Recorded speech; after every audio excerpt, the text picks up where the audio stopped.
Hello friends, welcome back to my channel. हाजिर हूँ एक नई लव स्टोरी लेकर। तो चलिए वीडियो को स्टार्ट करते हैं। कहानी की शुरुआत में फाई रेसिंग कर रहा होता है। वो जीतने के करीब होता है, लेकिन तभी उसका ध्यान अपने अपोनेंट पर जाता है। वो नोटिस करता है उसका अपोनेंट तो चोट लगे हुए हाथ के साथ खड़ा हुआ है। तो वो सोचता है कि वो किसके साथ रेसिंग कर रहा है। तभी उसका ध्यान भटक जाता है और वो हार जाता है। तभी विनर अपना हेलमेट निकालता है और विनर हमारी हीरोइन जीत होती है। जीत का भाई सिला वहाँ पर आ जाता है और उसे बोलता है, तो मेरी बहन से तो जीत नहीं पाए, मुझसे क्या ही जीतोगे। जीत तो बहुत ही ज्यादा चिढ़ जाता है, लेकिन उसका भाई दिन और लोम उसे रोक लेते हैं झगड़ा करने से। भाई बोलने लग जाती है, लूजर कहीं के। जीत बोलता है, देख लेना नेक्स्ट टाइम ना मैं ही जीतूंगा। इसके बाद नो जीत को ट्रॉफी देता है। इसके बाद फाई के मॉम डैड को दिखाया जाता है, जो कि कंपटीशन के बारे में ही बात कर रहे होते हैं। वहाँ पर जीत आती है अपने डैड के साथ रैली निकालते हुए। फाई के डैड शोर सुनकर उसकी तरफ जाते हैं और देखते हैं कि क्या चल रहा है। फाई के डैड को देखकर जीत के डैड तो शो ऑफ करने लग जाते हैं। देखो जरा, मेरी बेटी जीत गई है। एक्चुअली मैं इन दोनों की फैमिली में बिल्कुल भी नहीं बनती थी और इसकी वजह फाई की मॉम है, क्योंकि जीत के डैड फाई की मॉम को पसंद करते थे, लेकिन फाई की मॉम ने फाई के डैड से शादी कर ली थी। जीत के डैड फाई के डैड की इंसल्ट कर रहे होते हैं। तभी वहाँ पर फाई आ जाता है और बोलता है, एक बार जीत के आ गए, सर पर ही चढ़ रहे हो। सुनकर उन्हें बहुत ही ज्यादा गुस्सा आता है और वो अपनी गन निकाल लेते हैं। देखकर फाई के डैड भी गन निकाल लेते हैं। तभी वहाँ पर फाई की मॉम आ जाती है और उन दोनों को डांट देती है। उसके बाद दोनों ही अपनी गन नीचे कर लेते हैं और उसके बाद फाई अपनी फैमिली के साथ वहाँ से चला जाता है। इसके बाद जीत के डैड जैसे ही घर पर पहुंचते हैं, सिला बोलने लग जाता है, डैड आप फिर से फाई की मॉम की वजह से रुक गए। अब तो 20 साल बीत चुके हैं डैड, कब तक आप उन्हें नहीं भूलेंगे। जीत के डैड बोलते हैं, उपासना ना मेरी होती अगर वो मैत्री बीच में नहीं आता तो। जीत बोलती है, डैड आंटी उपासना तो आपकी फियांसी थी ना। डैड बोलते हैं, हाँ ये बात सच है, और अपनी पुरानी यादों को याद करने लग जाते हैं। फाई के डैड यानी कि मिस्टर मैत्री अपने दोनों बेटों को बता रहे होते हैं अपनी लव स्टोरी के बारे में। वो बोलते हैं, मुझे तुम्हारी मोम का नेचर ना अच्छे से पता है, लेकिन ये बात जीत के डैड नहीं समझते हैं। उपासना को जीत के डैड ना बिल्कुल भी पसंद नहीं थे, क्योंकि वो उन्हें शिकार के लिए ले जाते थे। ये सब उन्हें बहुत ही ज्यादा डरावना लगता था, इसलिए उपासना उन्हें पसंद नहीं करती थी। जब मैंने उसे प्रपोज किया तो उसने मेरे प्रपोजल को हाँ कर दिया। ये बात जीत के डैड को अच्छी नहीं लगी, जिसके बाद उसने मुझसे झगड़ा किया। तीन बोलता, डैड इस दुश्मनी को खत्म करने का कोई रास्ता नहीं है क्या। मिस्टर मैत्री बोलते, नहीं मैं ना उस इंसान को बहुत ही अच्छे तरीके से जानता हूँ, वो कभी नहीं मानेगा। इधर उपासना फाई से बात कर रही होती है, मैंने और तुम्हारे डैड ने ना लव की वजह से शादी की थी, तुम्हें भी तुम्हारा सोलमेट जरूर मिलेगा। नेक्स्ट सीन में फाई हॉर्स राइडिंग करते हुए जा रहा होता है। तभी उसकी नजर ट्रॉफी पर पड़ती है। तभी वो उतरकर ट्रॉफी को बोलने लग जाता है, पता नहीं ये जीत की बच्ची खुद को क्या समझती है, और वो ये बोलकर ट्रॉफी को मार रहा होता है, पर इस चक्कर में ट्रॉफी ही नीचे गिर जाती है। तभी जीत वहाँ पर आ जाती है और उसे पूछने लग जाती है, तुमने मेरी ट्रॉफी क्यों फेंक दी, देखो जरा ये टूट भी गई है। वो बोलता है, पहली बात ये कि मैंने तुम्हारी ट्रॉफी नहीं तोड़ी है, मैंने तो बस उसे टच किया था, वो भी अपने एरिया में, और उसे चिढ़ाकर जाने लगता है। जीत को गुस्सा आता है, वो इस तरफ आती है और फाई को एक पंच मारती है। तुम जैसे पर्सन को जब तक कोई रंगे हाथों पकड़ नहीं लेता ना, तुम लोग अपनी गलती मानते ही नहीं हो। और उसे अपना फोन दिखाती है। वो छुप कर उसकी वीडियो बना रही थी और उसे बोलती है, ध्यान से देखो। वो बोलते, वाह क्या बंदा है, क्या हॉर्स राइडिंग कर रहा है, एक मिनट कहीं तुम्हें मुझ पर क्रश तो नहीं है ना, अभी तो तुम छुप कर मेरा वीडियो बना रही थी। फिर बोलती है, खुद की क्या तारीफ कर रहे हो, जरा आगे देखो, तुमने जानबूझकर मेरी ट्रॉफी गिराई थी, तुम मुझे दुखी करना चाहते थे ना, इसीलिए तुमने ये सब किया है, देखो तुम कितना ज्यादा खुश हो रहे हो। ये बोलकर वो फाई की तरफ देखती है और दोनों काफी ज्यादा करीब आ गए होते हैं। अभी उन्हें मिल की आवाज आती है, जो फाई को ढूंढते हुए वहाँ पर आ गई होती है। तो उसे देखकर बोलने लग जाती है, देखो जरा तुम्हारी जानी मन आ गई है। फाई बोलने लग जाता है, तुम्हें उससे जलन हो रही है ना, क्योंकि गॉड ने उसे बहुत ही अच्छा फिगर दिया है और तुम्हारे पास तो कुछ है नहीं, देखो जरा तुम ना एकदम फ्लैट हो। फाई तो गुस्से में उसको मार कर चली जाती है। मिल्क उसकी तरफ ही आ रही होती है तो फाई चुप जाता है। एक्चुअली में मिल्क ना एक नंबर की चिपकू होती है, इसीलिए वो उसे बचकर जा रहा होता है, लेकिन मिल्क उसे देख लेती है और उसके पास आकर उसे तोहफा देती है। इसे खोल कर देखो। जैसे ही वो खोल कर देखता है तो उसमें ट्रॉफी निकलती है। वो बोलती है भले ही तुम कंपटीशन जीत नहीं पाए पर ट्रॉफी तो तुम्हें मिलनी चाहिए ना, इसीलिए मैं तुम्हारे लिए ट्रॉफी लेकर आई हूँ। फिर उसका ध्यान फाई के चेहरे पर जाता है जहाँ पर उसे चोट लगी थी।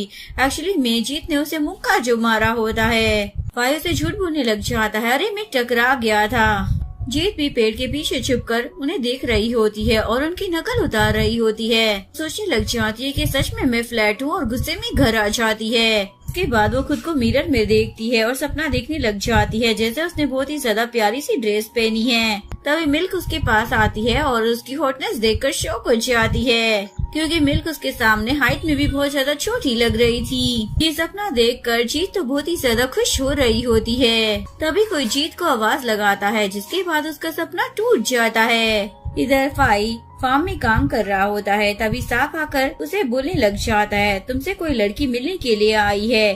फाई बोलता है, कौन? मिल्क आई है क्या? वो बोलता है, नहीं, उसकी तरह ही एक लड़की। फाई सोचने लग जाता है पता नहीं कौन आया होगा। नेक्स्ट सीन में जीत को उसके फार्म में दिखाया जाता है। जीत से मिलने के लिए उसका दोस्त याई आया होता है। एक्चुअली में वो उसे अपनी वेडिंग में इनवाइट करने के लिए आया था। तो इधर फाई से मिलने के लिए उसकी फ्रेंड आई होती है। उसका नाम पमाई होता है। वो उसे बोल रही होती है, तुम्हें ना ग्रूम्समैन बनना पड़ेगा। वो बोलता है, अरे ग्रूममैन तो दूल्हे का दोस्त बनता है ना, तो मैं कैसे बन सकता हूँ? पमाई बोलती है, मैंने ना उससे पहले ही बात कर ली है, तुम मेरे बेस्ट फ्रेंड हो, इसीलिए ग्रूम्समैन तुम ही बनोगे। तुम्हारे पास बस 2 ऑप्शन है, या तो तुम मेरे दूल्हे बन जाओ या फिर मेरे दूल्हे के मैन बन जाओ। नेक्स्ट सीन में पाई ये बात सभी घर वालों को बता देता है। तो 3 दिनों के लिए जाना पड़ेगा क्योंकि पमाई की शादी हो रही है। का भाई बोलता है, इस बार तो ये ग्रूम्समैन बन रहा है, नेक्स्ट टाइम पक्का ये ग्रूम बनेगा और इसकी होने वाली बीवी ना इसे एक ही पंच में नॉकआउट कर देगी। जिसके बाद भाई अपनी चोट पर हाथ लगाता है और बोलता है, वो मेरे टाइप की नहीं है। यहाँ पर जीत बहुत ही ज्यादा परेशान हो रही होती है क्योंकि उसके पास एक भी अच्छी ड्रेस नहीं होती। सोचने लग जाती है, याई ने मुझे ये कहाँ पर फंसा दिया। जिसके बाद मिरर के सामने खड़ी होकर वो खुद को एक अच्छी सी ड्रेस में इमेजिन करती है और सपना देखने लग जाती है। सफाई मुझे ऐसी ड्रेस में देखेगा तो पक्का बेहोश ही हो जाएगा। लेकिन सपने से बाहर आकर सोचने लग जाती है, मैं उस छिछोरे के बारे में क्यों सोच रही हूँ। नेक्स्ट डे जीत अपनी कार से जा रही होती है। तभी उसकी कार दूसरे की कार से हिट हो जाती है और वो फाई की ही कार होती है। जीत गुस्से से बाहर आती है और उसे बोलने लग जाती है, तुमने मेरी कार को टक्कर क्यों मारी? अगर मेरी कार को कुछ भी हुआ ना तो तुम्हें ही रिस्पॉन्सिबिलिटी लेनी पड़ेगी। फाई गुस्से में बोलने लग जाता है, डैमेज की बात छोड़ो, मैं तो खुद ही इसे डिस्ट्रॉय कर दूंगा। जीत बोलने लग जाती है, मुझे तुमसे कोई डर वर नहीं लगता, ये पार्किंग की जगह ना पहले मैंने देखी थी। वो बोलता है, कहानियाँ तो अच्छी बना लेती हो लेकिन सच्चाई तुम्हारे सामने है। ये देखो मेरी कार कितनी ज्यादा क्लोज है पार्किंग के। वो बोलती है, मैं तो यहीं पर कार पार्क करूंगी, तुम्हें कोई प्रॉब्लम है क्या?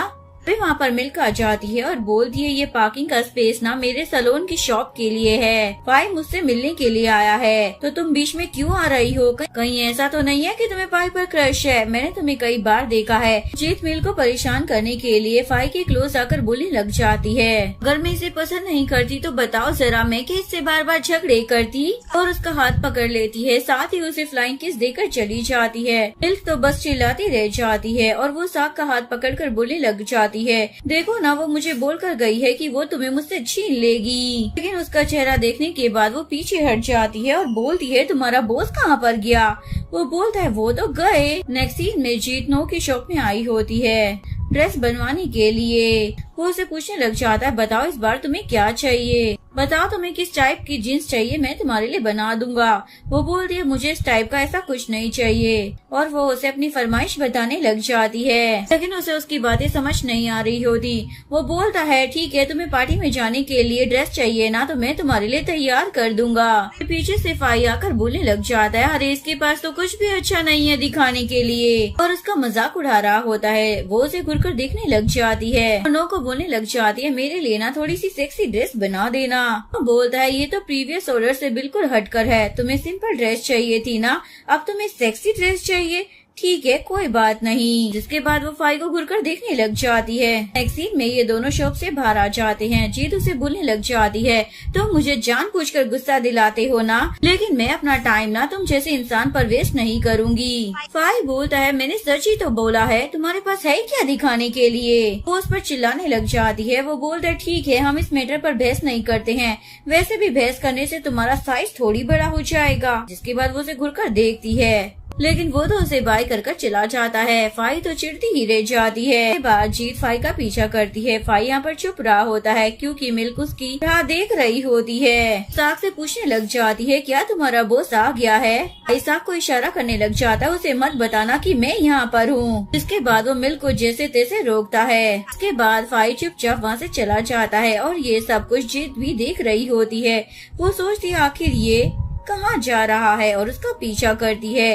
फाई हॉस्पिटल में आया होता है, एक नर्स से जाकर बात करता है। जीत सोचने लग जाती है, क्या बात है, ये नर्स के साथ भी फ्लर्ट कर रहा है। नेक्स्ट सीन में फाई कैफे में आ जाता है। कैफे में मिल्क पहले से ही होती है। वो उसके पास आकर बोलती है, सरप्राइज, मुझे पता था तुम यहाँ पर जरूर आओगे। जिसके बाद वो उसके आसपास घूमकर डांस करते हुए उसे ड्रिंक सर्व करती है। अभी वहाँ पर सिला आ जाता है अपने दोनों चमचों के साथ। सिला तो मिल्क के साथ बदतमीजी करने लग जाता है, लेकिन फाई बीच में आता है और उसे रोकता है। तभी वहाँ पर कैफे का ओनर आ जाता है और बोलता है, अगर तुम लोगों को झगड़ा करना है तो कहीं और जाकर करो। एक्सिस में दोनों फाइट कर रहे होते हैं। स्टार्टिंग में सिला जीत रहा होता है। सिला उसे बोलता है, मैं ना तुमसे तुम्हारा सब कुछ छीन लूंगा, तुम जिससे प्यार करोगे उसे भी और जो तुमसे प्यार करेगा उसे भी। ये बात सुनकर फाई को तो बहुत ही ज्यादा गुस्सा आता है और वो उसे बहुत ही बुरी तरीके से मारने लग जाता है। तभी पीछे से वहाँ पर जीत भी आ जाती है और उसे बोलती है, तुम मेरे भाई को क्यों मार रहे हो। मिल्क बोलती है, क्योंकि तुम्हारा भाई मुझे छेड़ रहा था और पाई मुझे प्रोटेक्ट कर रहा है एक हीरो की तरह। जीत बोलती है, मुझे ना तुम पर बहुत ही ज्यादा दया आ रही है। वो बोलती है, भला तुम्हें मुझ पर दया क्यों आ रही है। वो बोलती है, क्योंकि ये तुम्हारा अकेला लवर नहीं है बल्कि किसी और का भी है। सुनकर मिल्क तो बहुत ही ज्यादा शौक हो जाती है और फाई को बोलती है, इसे सच बताओ, ऐसा कुछ भी नहीं है। फाई जीत की तरफ देखकर बोलने लग जाता है, मेरी मॉम और बहन के अलावा मैं सिर्फ एक लड़की को लव करता हूँ, लेकिन वो उस लड़की का नाम नहीं बताता। जिसके बाद मिल्क तो बहुत ही ज्यादा खुश हो जाती है और जीत गुस्से में वहाँ से चली जाती है। नेक्स्ट सीन में हमें सिला के दोनों चमचों को दिखाया जाता है, क्योंकि एक बंदे को डरा कर बोल रहे होते हैं, तुम बॉस के पैसे कब लौटाओगे। वो बोलता है, मेरे पास पैसे नहीं है। तभी पीछे से सिला आ जाता है। वो बोलता है, ठीक है तुम पैसे मत देना, पर बदले में तुम्हें मेरा एक काम करना पड़ेगा। नेक्स्ट सीन में फाई को दिखाया जाता है जो अपनी मोम से बात कर रहा होता है। अभी साग दौड़ते हुए वहाँ पर आ जाता है और बोलता है, एक बहुत ही बड़ी प्रॉब्लम हो गई है। उसके बाद वो भागते हुए फार्म में आ जाता है। एक्चुअली में उसकी एक प्यारी गाय होती है जो बहुत ही ज्यादा बुरी कंडीशन में होती है। इसके बाद वो गुस्से में बाहर आता है। तभी वहाँ पर उसकी मॉम भी आ जाती है और उसे पूछने लग जाती है, तुम कहाँ पर जा रहे हो। वो बोलता है, मॉम ये सब कुछ ना उस सिला का ही काम है, मैं ना उसे नहीं छोड़ने वाला। वो बोलती है, तुम्हें इस बात पर यकीन कैसे है कि ये काम उसने ही किया है। उसके बाद उसकी मॉम उसे रोक लेती है। यहाँ पर जीत के घर पर उसका भाई गन लेकर खड़ा हुआ होता है। वो बोलता है, मुझे पक्का यकीन है कि फाई यहाँ पर जरूर आएगा। जीत उसे पूछने लग जाती है, तुम इतने ज्यादा श्योर कैसे हो। वो बोलता है, बहन तुमने देखा नहीं था आज वो मुझे किस तरीके से मार रहा था। वो बोलती है, हाँ मुझे पता है, पर वो जीत गया था तो वो तुमसे रिवेंज लेने क्यों आएगा। तभी डैड बोलने लग जाते, मुझे मालूम है वो पीछे से बात करने वाले लोगों में से हैं। उसके डैड ने भी ऐसा ही किया था और उसका बेटा भी ऐसा ही है। इस मॉर्निंग वो देखती है वो सभी लोग तो वहीं पर सो गए होते हैं। फाई फार्म जाने के लिए निकलती है। तभी फाई की कार उसकी कार के सामने आ जाती है। वो बोलती है, तुम ये क्या कर रहे हो। फाई बोलता है, मैं जो भी करता हूँ ना सामने से करता हूँ, लेकिन तुम्हारा भाई पीठ पीछे वार करता है। वो उसे उसके भाई की सारी करतूतों के बारे में बताता है, लेकिन जीत को उसकी बातों पर यकीन नहीं होता। तुम न झूठ बोल रहे हो। बोलता है, मैं एकदम सही कह रहा हूँ, ये सब कुछ तुम्हारे भाई ने ही किया है, मेरी गाय अभी तक ठीक भी नहीं हुई है। इसके बाद वो उसे वार्निंग देकर अपनी गाय के पास आ जाता है। इधर जीत अपने फार्म पर काम कर रही होती है और सिला के चमचे से बात कर रहे होते हैं। वो गाय अभी मरी नहीं है और फाई रात भर सोया भी नहीं था। तभी जीत अपने भाई को आवाज देती है, जिसके बाद सिला उस तीसरे बंदे को वहाँ से जाने के लिए बोल देता है। जीत उसे पूछने लग जाती है, वो आदमी कौन था, पहले तो उसे कभी नहीं देखा। सिला बताता है, वो ना लोन मांगने के लिए आया था। वो बोलती है, कहीं तुम गैम्बलिंग तो नहीं करने लगे हो ना। अगर ऐसा काम किया ना तो पक्का एक दिन तुम्हें जेल में जाना पड़ेगा। ये सुनाकर वो वहाँ से चली जाती है। शीला बोलते शुक्र है मैं बच गया, उसने कुछ सुना नहीं। पर शॉप में दोनों के डैड को एक ही हेड पसंद आ रही होती है, जिस पर दोनों लड़ने लग जाते हैं। फाई की मुँह माकर मैत्री को समझाती है और उसे मना कर ले जाती है। मैत्री बोलते हैं पहले मैंने देखी थी वो हेड। वो बोलती है कोई बात नहीं, तुम दूसरी ले लेना। इधर जीत नू के पास आती है अपनी ड्रेस लेने के लिए और उससे फाई के बारे में पूछने लग जाती है वो यहाँ पर आया था या नहीं। फिर ड्रेसिंग रूम से फाई बाहर आ जाता है और उससे पूछने लग जाता है ओह तो तुम मुझे ढूंढ रही हो। वो ड्रेस को देखकर बोलने लग जाता है ये कुछ ज्यादा ही रिवीलिंग है। वो बोलती है तुम ना अपने काम से काम रखो। वो बोलता है ठीक है, वैसे भी अगर तुम इस ड्रेस को पहनोगी ना तो एक फ्लैट बोर्ड की तरह ही तो लगोगी। बात सुनकर जीत तो उसे गुस्से में मारने लग जाती है। लेकिन जैसे ही वो उसे किक मारने वाली होती है तो उसकी हालत देखकर पीछे हट जाती है और उसे परवट बोलकर वहाँ से चली जाती है। फाई भी अपनी हालत देखकर थोड़ा ऑकवर्ड हो जाता है और वहाँ से बचकर निकल जाता है। यहाँ पर जीत के डैड भीड़ देखकर पूछने लग जाते हैं क्या चल रहा है। वो बताते हैं कि सभी लोग यहाँ पर अपनी जमीन बेचने के लिए आए हैं क्राई पॉप को। वो पूछता है ये क्राई पॉप कौन है। तभी वहाँ पर क्राई पॉप आता है और उसे अंकल कहकर बुलाता है। चीट के डैड उसे पहचान नहीं पाते। नेक्स्ट सीन में घर का सीन दिखाया जाता है। चीट के डैड बोलते हैं ये मेरे दोस्त का बेटा है। क्या बोलता है कहीं ये भी आपसे पैसे मांगने तो नहीं आया ना डैड। डैड बताते नहीं ये तो यहाँ पर जमीन खरीदने के लिए आया है ताकि रिसोर्ट बना सके। ये बात सुनकर शीला का बिहेवियर तो बिल्कुल बदल ही जाता है। अभी वहाँ पर जीत भी आ जाती है। क्राई पॉप तो उसे बड़े ध्यान से देख रहा होता है। के बाद वो सभी को लंच के लिए इनवाइट करता है। के बाद सभी लोग रेस्टोरेंट में होते हैं। जीत उसे बोलती है जो जमीन तुम्हें पसंद आ रही है ना वो हम तुम्हें नहीं बेच सकते हैं क्योंकि मैं अपने फार्म को ना और ज्यादा बढ़ाना चाहती हूँ। लेकिन जीत की बात को उसका भाई और डैड सीरियसली नहीं ले रहे होते और बात टाल देते हैं। वहीं से लोम भी गुजर रहा होता है। वो चीट को देख लेता है और सारी बात जाकर फाई को बता रहा होता है। वो लड़का ना काफी ज्यादा रिच लग रहा था और ना वो जीत को बड़े प्यार से देख रहा था। मुझे तो लगता है कि वो उसे पसंद करता है। फाई गुस्से में बोलने लग जाता है ये सब कुछ तुम मुझे क्यों बता रहे हो और चिढ़कर वहाँ से चला जाता है। साग बोलता है क्या फाई सच में जीत को पसंद करता है। लोम बोलता है क्यों तुम्हें जानना है क्या। वो ध्यान नहीं देता। एक्चुअली में उसके पीछे फाई खड़ा होता है। जैसे ही पीछे पलटता है तो उसे देखकर डर जाता है लेकिन उससे अपना सवाल भी पूछ ही लेता है। वो बोलता है मैं अपने डैड की दुश्मन की बेटी से कभी प्यार नहीं करूँगा। एक्सीट में जेड उसकी ड्रेस देखती है जिसे देखकर वो हैरान हो जाती है क्योंकि वो फाई के कपड़े होते हैं। उसमें एक एक्स्ट्रा पार्सल भी होता है जिसे वो खोल कर देखती है और उसे फेंक देती है। यहाँ पर फाई भी जैसे ही अपनी ड्रेस चेक करता है तो वो उस ड्रेस को देखकर हैरान हो जाता है और इमेजिन करने लग जाता है कि उन कपड़ों में जीत कैसी लगेगी। इन्हें देखकर वो हंसने लग जाता है। यहाँ पर जीत भी इमेजिन कर रही होती है पाई लड़कियों वाली ड्रेस में कैसा लगेगा। के बाद वो भी पागलों की तरह हंसने लग जाती है। नेक्स्ट डे ये दोनों ही अपनी ड्रेस को एक्सचेंज करने के लिए आए होते हैं और एक दूसरे को सुना रहे होते हैं तुम्हारी वजह से ड्रेस बदल गई। पाई तो जीत का कुछ ज्यादा ही मजाक उड़ा रहा होता है। जीत गुस्से में उसे मारने लग जाती है लेकिन मारने के चक्कर में वो उसी के ऊपर गिर जाती है। इसके बाद दोनों एक दूसरे को देखने लग जाते हैं। जैसे ही जीत उठती है तो उसे मारकर भाग जाती है। जैसे ही वो पीछे पलट कर देखती है तो फाई को देखकर उसे बहुत ही ज्यादा हंसी आ रही होती है जिसके बाद वो शर्मा कर वहाँ से चली जाती है। एक सीन में शीला को दिखाया जाता है। वो साग की गाड़ी के सामने आ जाता है। साग उसे निकलकर पूछने लग जाता है तुम ये क्या कर रहे हो। शीला बोलता है मुझे ये सारा दूध चाहिए और निकालने लगता है। साग उसे रोकने की कोशिश करता है लेकिन शीला उसे मारने लग जाता है। तभी वहाँ पर फाई आ जाता है और इन दोनों के बीच में फाइट होने लग जाती है। उसके बाद फाई उसे एक पंच मारता है और शीला का मुंह सीधा गोबर में जाकर सन जाता है। उसकी ऐसी हालत देखकर उसके दोनों चमचे आकर उसे वहाँ से ले जाते हैं। यहाँ पर डेयरी ऑपरेटर्स का सेमिनार चल रहा होता है। जीत बोलती है हम कब तक इंतजार करेंगे, हमें कई सारे टॉपिक्स पर बात करनी है इसलिए हमें सेमिनार की शुरुआत कर देनी चाहिए। अभी पीछे से फाई आ जाता है और इंतजार करवाने के लिए माफी मांगता है। यहाँ पर शीला अपने डैड के साथ आ रहा होता है। उसके डैड गन चला रहे होते हैं। फाई के डैड बाहर आकर बोलने लग जाते हैं ये सब कुछ क्या हो रहा है।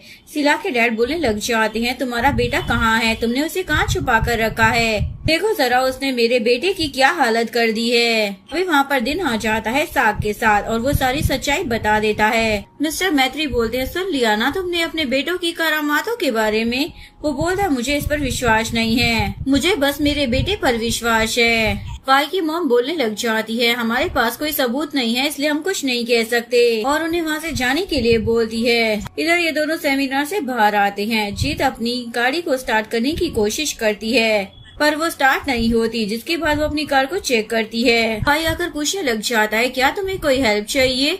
वो बोलती है, मुझे ना तुम्हारी मदद की कोई जरूरत नहीं है। भाई उसे बोलता है, देखो जरा कितनी ज्यादा रात हो चुकी है और ये एरिया भी ठीक नहीं है, यहाँ आसपास जंगल भी है, मैं तुम्हें घर छोड़ दूंगा। लेकिन वो मना कर देती है, जिसके बाद फाई जाते जाते भी उससे पूछता है, लेकिन ये मैडम तो अकेले ही चल रही होती है। सिला के पास उसका कॉल आता है, बोलता है ठीक है मैं डैड को भेज देता हूँ तुम्हें लेने के लिए, और स्माइल करने लग जाता है। जीत डरते हुए जा रही होती है। फाई पीछे से आता है, वो डर जाती है और उसे मारने लग जाती है। वो बोलता है, मुझे ना तुम्हारी चिंता हो रही थी, चलो मेरे साथ, मैं तुम्हें घर छोड़ दूंगा। वो बोलती है, मेरा हाथ छोड़ो, मुझे तुम्हारे साथ नहीं जाना है। अभी वहाँ पर एक गाड़ी आ जाती है, उसमें से कराई पॉप आता है। वो बोलता है, क्या हुआ, ये कौन है? फिर बोलती है, कोई नहीं, चलो यहाँ से। भाई भी उसकी नकल उतारता है और वहाँ से चला जाता है। के बाद जीत घर पर पहुँच जाती है। डैड को उसकी चिंता हो रही होती है। कराई पॉप उसके डैड को बताता है, मैंने ना इसे एक लड़के के साथ देखा था। वो बोलते है, डैड फाई मुझे ना घर छोड़ने के लिए बोल रहा था, लेकिन मैंने ना उसे मना कर दिया। तभी वहाँ पर सिला आता है और कराई पॉप की तारीफ करने लग जाता है, लेकिन जीत उस पर ध्यान नहीं देती और उठकर वहाँ से जाने लगती है। उसे रोकने की कोशिश करता है। वो बोलती है, कल मुझे एयरपोर्ट पर जाना है इसलिए मैं तो जा रही हूँ। यहाँ पर फाई के घर में ये लोग बात कर रहे होते हैं। फाई को बोलने लग जाते हैं, तुम्हारे साथ क्या दिक्कत है, तुमने अपना चेहरा ऐसा क्यों बना रखा है? बोलता है, मुझे ना नाम की याद आ रही है। डैड बोलते हैं, मैं देख रहा हूँ तुम तीनों भाइयों को, तुम अपनी बहन की ना कुछ ज्यादा ही चिंता करते हो। लेकिन दिन बोलता है, मुझे तो कुछ और ही गड़बड़ लग रही है। टॉम बोलता है, ये उसके दिल की प्रॉब्लम है इसलिए वो किसी को नहीं बता सकता। दिन बोलता है, फिर तो वो जीत के बारे में होगी। फाई बोलता है, मैं इन सब चीजों के बारे में नहीं सोचता, मैं तो बस अपने फार्म के बारे में सोच रहा था, और वहाँ से चुपचाप जा रहा होता है। लेकिन उसके दोनों भाई उसे छेड़ रहे होते हैं। नेक्स्ट सीन में फाई जीत को बोल रहा होता है, तुम ऐसा कैसे बोल सकती हो, मैं तुमसे बहुत ही ज्यादा प्यार करता हूँ। जीत पलट कर बोलने लग जाती है, क्या कहा तुमने, मैंने सुना नहीं। फाई नींद में चिल्लाने लग जाता है, आई लव यू जीत, और अचानक से उठ जाता है। सोचने लग जाता है, ये मैं क्या सपना देख रहा था, वो नक्सड़ी लड़कियां मेरे सपनों में आकर भी मुझे टॉर्चर करने लगी है। इसके बाद वो सोने की कोशिश करता है। जीत धीरे धीरे फाई के पास आती है, बोलती है, हम दोनों लवर्स है। कराई पॉप तो उन्हें बड़ी हैरानगी से देख रहा होता है। तभी जीत का सपना टूट जाता है और वो उठकर बैठ जाती है। ये कैसा डरावना सपना था। नेक्स्ट डे ये दोनों एयरपोर्ट पर टकरा जाते हैं। मिल्क जीत को देखकर बोलती है, तुम यहाँ पर क्या कर रही हो, कहीं तुम फाई का पीछा तो नहीं कर रही हो ना? जीत बोलती है, बिल्कुल भी नहीं, वैसे भी अगर तुम्हें विश्वास नहीं है तो क्यों ना तुम फाई के साथ ही चली जाओ उस पर नजर रखने के लिए। मिल्क बोलती है, क्या बात है, ये तो बहुत ही ज्यादा अच्छा आइडिया है।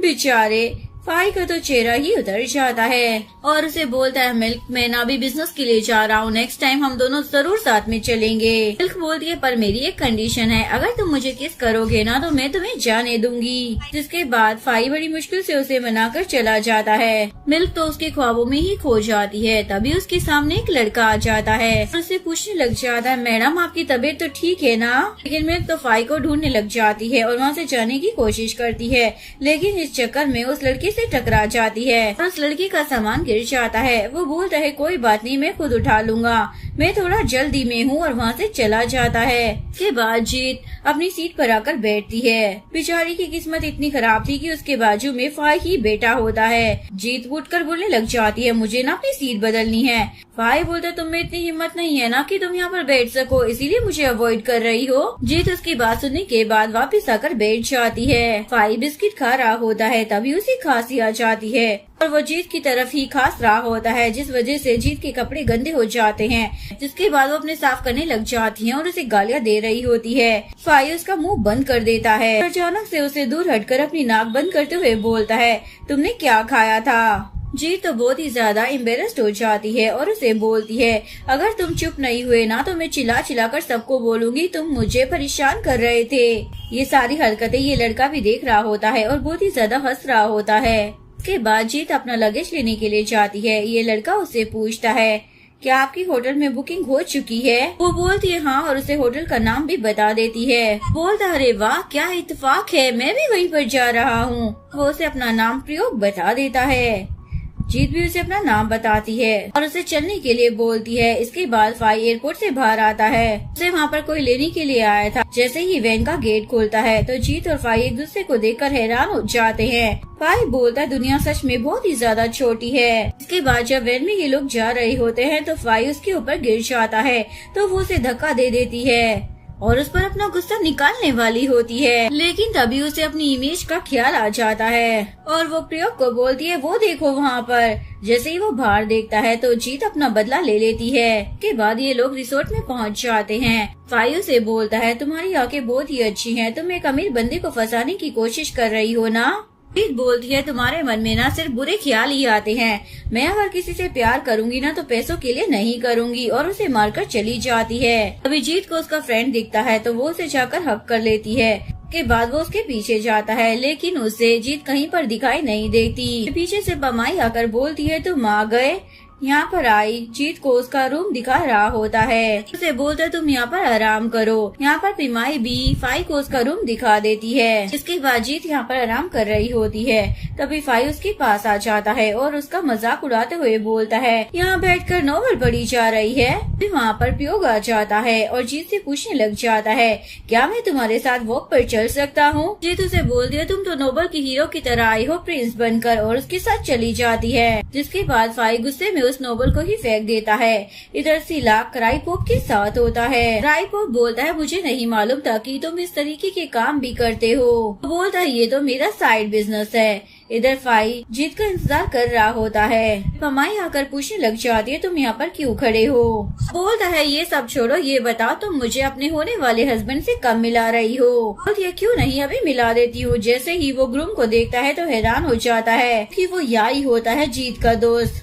आई उससे पूछने लग जाती है, मेरी ब्राइडमेड कहाँ पर है? क्या ही बोलता है, वो देखो बस आई गई। के बाद ये दोनों एक दूसरे को देखकर हैरान हो जाते हैं। के बाद इन्हें पता चलता है ये दोनों एक ही जगह पर अपने अपने बेस्ट फ्रेंड की शादी में आए हैं। तो बोलता है, आज की ट्रीट मेरी तरफ से। फाई उससे पूछने लग जाता है, तुम किसकी तरफ से आए हो? फाई बताती है, ये ना किसी की तरफ से नहीं है, ये होटल ही इसी का है। ये बात सुनकर फाई तो एकदम चुप हो जाता है। यहाँ पर क्राइपोप सिला को कसिनो में लेकर आ जाता है गैम्बलिंग करने के लिए और उसे लालच भी देता है, तुम यहाँ पर बहुत सारे पैसे जीत सकते हो। इधर ये सभी लोग लंच करते वक्त बैचलर पार्टी के बारे में बात करने लग जाते हैं। जीत बोलती है वॉशरूम में जाना है और चली जाती है। इधर क्राइपोप किसी के पास आता है और उसे बोलता है, मैंने आपसे जो पैसे लिए थे ना उसका इंतजाम करने का रास्ता मैंने निकाल लिया है, आप चिंता मत कीजिए। यहाँ पर फाई जीत को चिढ़ाने लग जाता है, तुम ना लड़कियों वाले कपड़ों में ना बिल्कुल भी अच्छी नहीं लगती हो। जीत बोलती है, ऐसा कुछ भी नहीं है, कल ना मैं बहुत ही ज्यादा अच्छी लगूंगी। जिसके बाद वो जाने लगती है। फाई भी उसके पीछे जाने लगता है।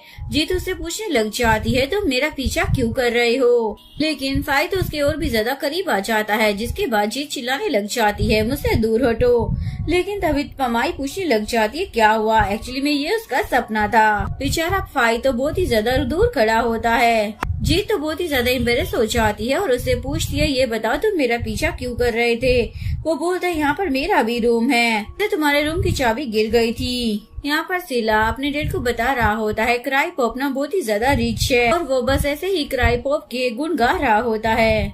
नेक्स्ट सीन में फाई गाना गा रहा होता है और जीत आगे आगे चल रही होती है। जीत उसे बोलती है, तुम मुझे क्यों परेशान कर रहे हो? फाई बोलता है, क्या हुआ? मैं अपनी मॉम का फेवरेट गाना गा रहा हूँ, तुम्हें इससे भी परेशानी हो रही है? तो मुझे याद आया, तुम्हारी तो मॉम ही नहीं है ना? वो बोलती, हाँ नहीं है मेरी मॉम, और उनकी डेथ भी ना मेरी वजह से ही हुई थी। तो तुम्हें खुशी मिल गई होगी कि मेरे पास मॉम नहीं है और तुम्हारे पास है। ये बोलकर वो वहाँ से जाने लगती है। फाई उसे रोक कर बोलता है, पमाई ना मेरी बेस्ट फ्रेंड है, ताई तुम्हारा बेस्ट फ्रेंड है और हम दोनों उन दोनों की शादी में आए हैं, इसलिए हम दोनों को ना मिलजुल कर रहना चाहिए। वो बोलती है, भला मैं मैं तुम्हारी बात क्यों मानूं? वो बोलता है चलो एक काम करते हैं, हम दोनों ना रॉक पेपर सीजर खेलते हैं, जो जीतेगा ना उसी की बात मानी जाएगी। उसमें फाई जीत जाता है और सिला अपने डैड को जमीन बेचने के लिए बना रहा होता है, क्योंकि अभी उसकी बहन भी वहाँ पर नहीं होती, यानी कि अब उसे रोकने वाला कोई नहीं था। इधर जीत बोल रही होती है ठीक है मैं तुम्हारी हेल्प करूंगी, लेकिन हम एक और गेम खेलेंगे, जो हारेगा ना उसे असिस्टेंट बनना पड़ेगा। और इस गेम में फाई हार जाता है। जीत बोलती है अब तुम मेरे असिस्टेंट हो, मैं जो कहूँगी वही तुम्हें करना पड़ेगा। इधर सिला काफी कोशिश करने के बाद अपने डैड को जमीन बेचने के लिए मना ही लेता है। इधर ये लोग फ्लावर सेट कर रहे होते हैं, तभी प्रयोग आकर जीत को फ्रूट्स देता है। बोलती है अरे तुम क्यों सर्व कर रहे हो? वो बोलता है अरे मैं 2 घंटों के लिए ना फ्री हूँ, इसलिए मैंने सोचा कि मैं तुम्हारी हेल्प करा देता हूँ। फाई तो उन दोनों को बहुत ही ज्यादा गुस्से से देख रहा होता है। इसके बाद वो लाइटिंग लगा रहा होता है। लोग उसके पास आकर उसे जूस पिलाता है और उसके माथे पर पसीना देखकर साफ करने लग जाता है। वो बोलता है अरे ये तुम क्या कर रहे हो? वो बोलता है मैं तो बस तुम्हारा पसीना पोंछ रहा था, ना तुम्हें पिंपल्स हो जाएंगे ना। तभी जीत आकर बोलती है फाई यहाँ का काम देख लेगा, तुम मेरी फ्लावर्स अरेंज करवाने में हेल्प करा दो। और वो फाई को एटीट्यूड दिखाकर वहाँ से चली जाती है। और पमाई अपना मेकअप नो से करवा रही होती है। नो पीछे पलट कर देखता है और इन दोनों को देखकर हैरान हो जाता है। नो जीत को देखकर पूछता है तुम यहाँ पर? जीत बोलती हाँ मेरी बदकिस्मती है जो इसके साथ मैं फंस गई हूँ। उसके बाद बैचलर पार्टी स्टार्ट हो जाती है। फाई खड़ा हुआ होता है। नो आकर उसे पूछता है क्या तुम जीत का इंतजार कर रहे हो? वो बोलता है ऐसा तो कुछ भी नहीं है। नो बोलता है लड़कियों को ना तैयार होने में समय लगता है। अभी जीत तैयार होकर वहाँ पर आ जाती है। फाई तो उसे बस देखता ही रह जाता है, क्योंकि वो कुछ ज्यादा ही सुंदर लग रही होती है। इवन नो तो उसकी तारीफ भी करता है, लेकिन फाई तो उसका मजाक उड़ाने लग जाता है। तुम्हारे पैर ना पिग के पैर की तरह लग रहे हैं। जीत उससे लड़ने ही वाली होती है, लेकिन नो से रोक कर बोलता है तुम दोनों एक दिन भी झगड़े बिना रह नहीं सकते हो क्या? वहाँ पर प्रयोग आ जाता है और वो जीत की बहुत ही ज्यादा तारीफ करता है। फाई नो को बोलने लग जाता है मुझे तो लगता है ये प्रयोग का बच्चा ना गे है। वो भी बोलने लग जाता है वैसे तो मुझे गे के बारे में पता लग जाता है, पर इस प्रयोग के बिहेवियर को देख के कुछ समझ नहीं आ रहा है। जिसके बाद वो दोनों प्रयोग के बिहेवियर को देखने लग जाते हैं। उसके बाद नो डांस की अनाउंसमेंट करता है। सबसे पहले दूल्हा दुल्हन का डांस होता है। इसके बाद फाई और जीत के बीच में कॉम्पिटिशन होता है। दोनों डांस में एक दूसरे को अच्छी टक्कर दे रहे होते हैं। इसके बाद दोनों के बीच में ड्रिंक का कंपटीशन होता है, जिसमें ये दोनों कुछ ज्यादा ही ड्रिंक कर लेते हैं। नेक्स्ट सीन में नो प्रयोग से मेडिसिन मांगता है, जिसके बाद प्रयोग उसे स्लीपिंग पिल और हैंगओवर दोनों की दवाई दे देता है। इधर जेड वॉशरूम से बाहर आती है। फाई की हालत भी कुछ ठीक नहीं होती, वो भी वॉशरूम से बाहर आता है। जीत उसे बोलने लग जाती है तुमने देखा मेरा टॉलरेंस कितना ज्यादा अच्छा है। वो तो सीधे खड़ी हो भी नहीं पा रही होती।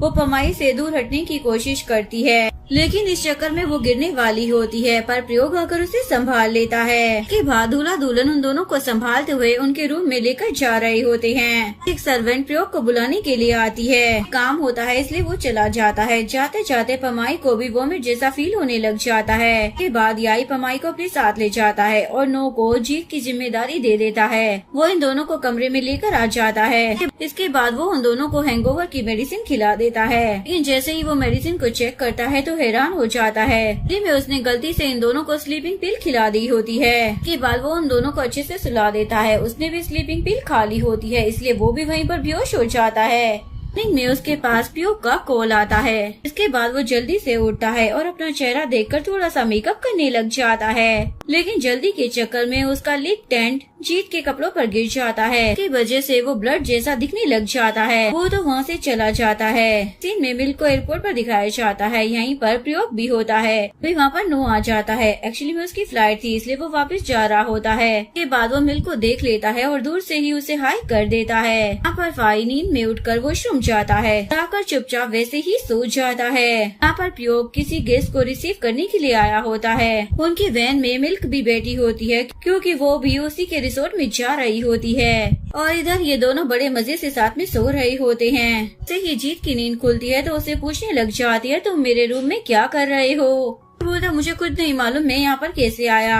जीत उसे मारने लग जाती है। उसे बोलता है तुम्हारे कपड़ों पर क्या लगा है। जीत अपने कपड़े देखकर हैरान हो जाती है, उसे मारकर बोलने लग जाती है तुमने मेरा फायदा उठाया है। बोलता है ये भी तो हो सकता है तुम्हारे पीरियड्स आए हो। बोलती है नहीं वो तो 2 दिन पहले ही गए हैं, तुमने मौके का फायदा उठाया है, और उसे मारती है और उसे मार कर अपने रूम से भगा देती है। उसके बाद वो बैठकर रोने लग जाती है। उसे बोलता है डोर खोलो, हम इस बारे में बैठकर बात करेंगे।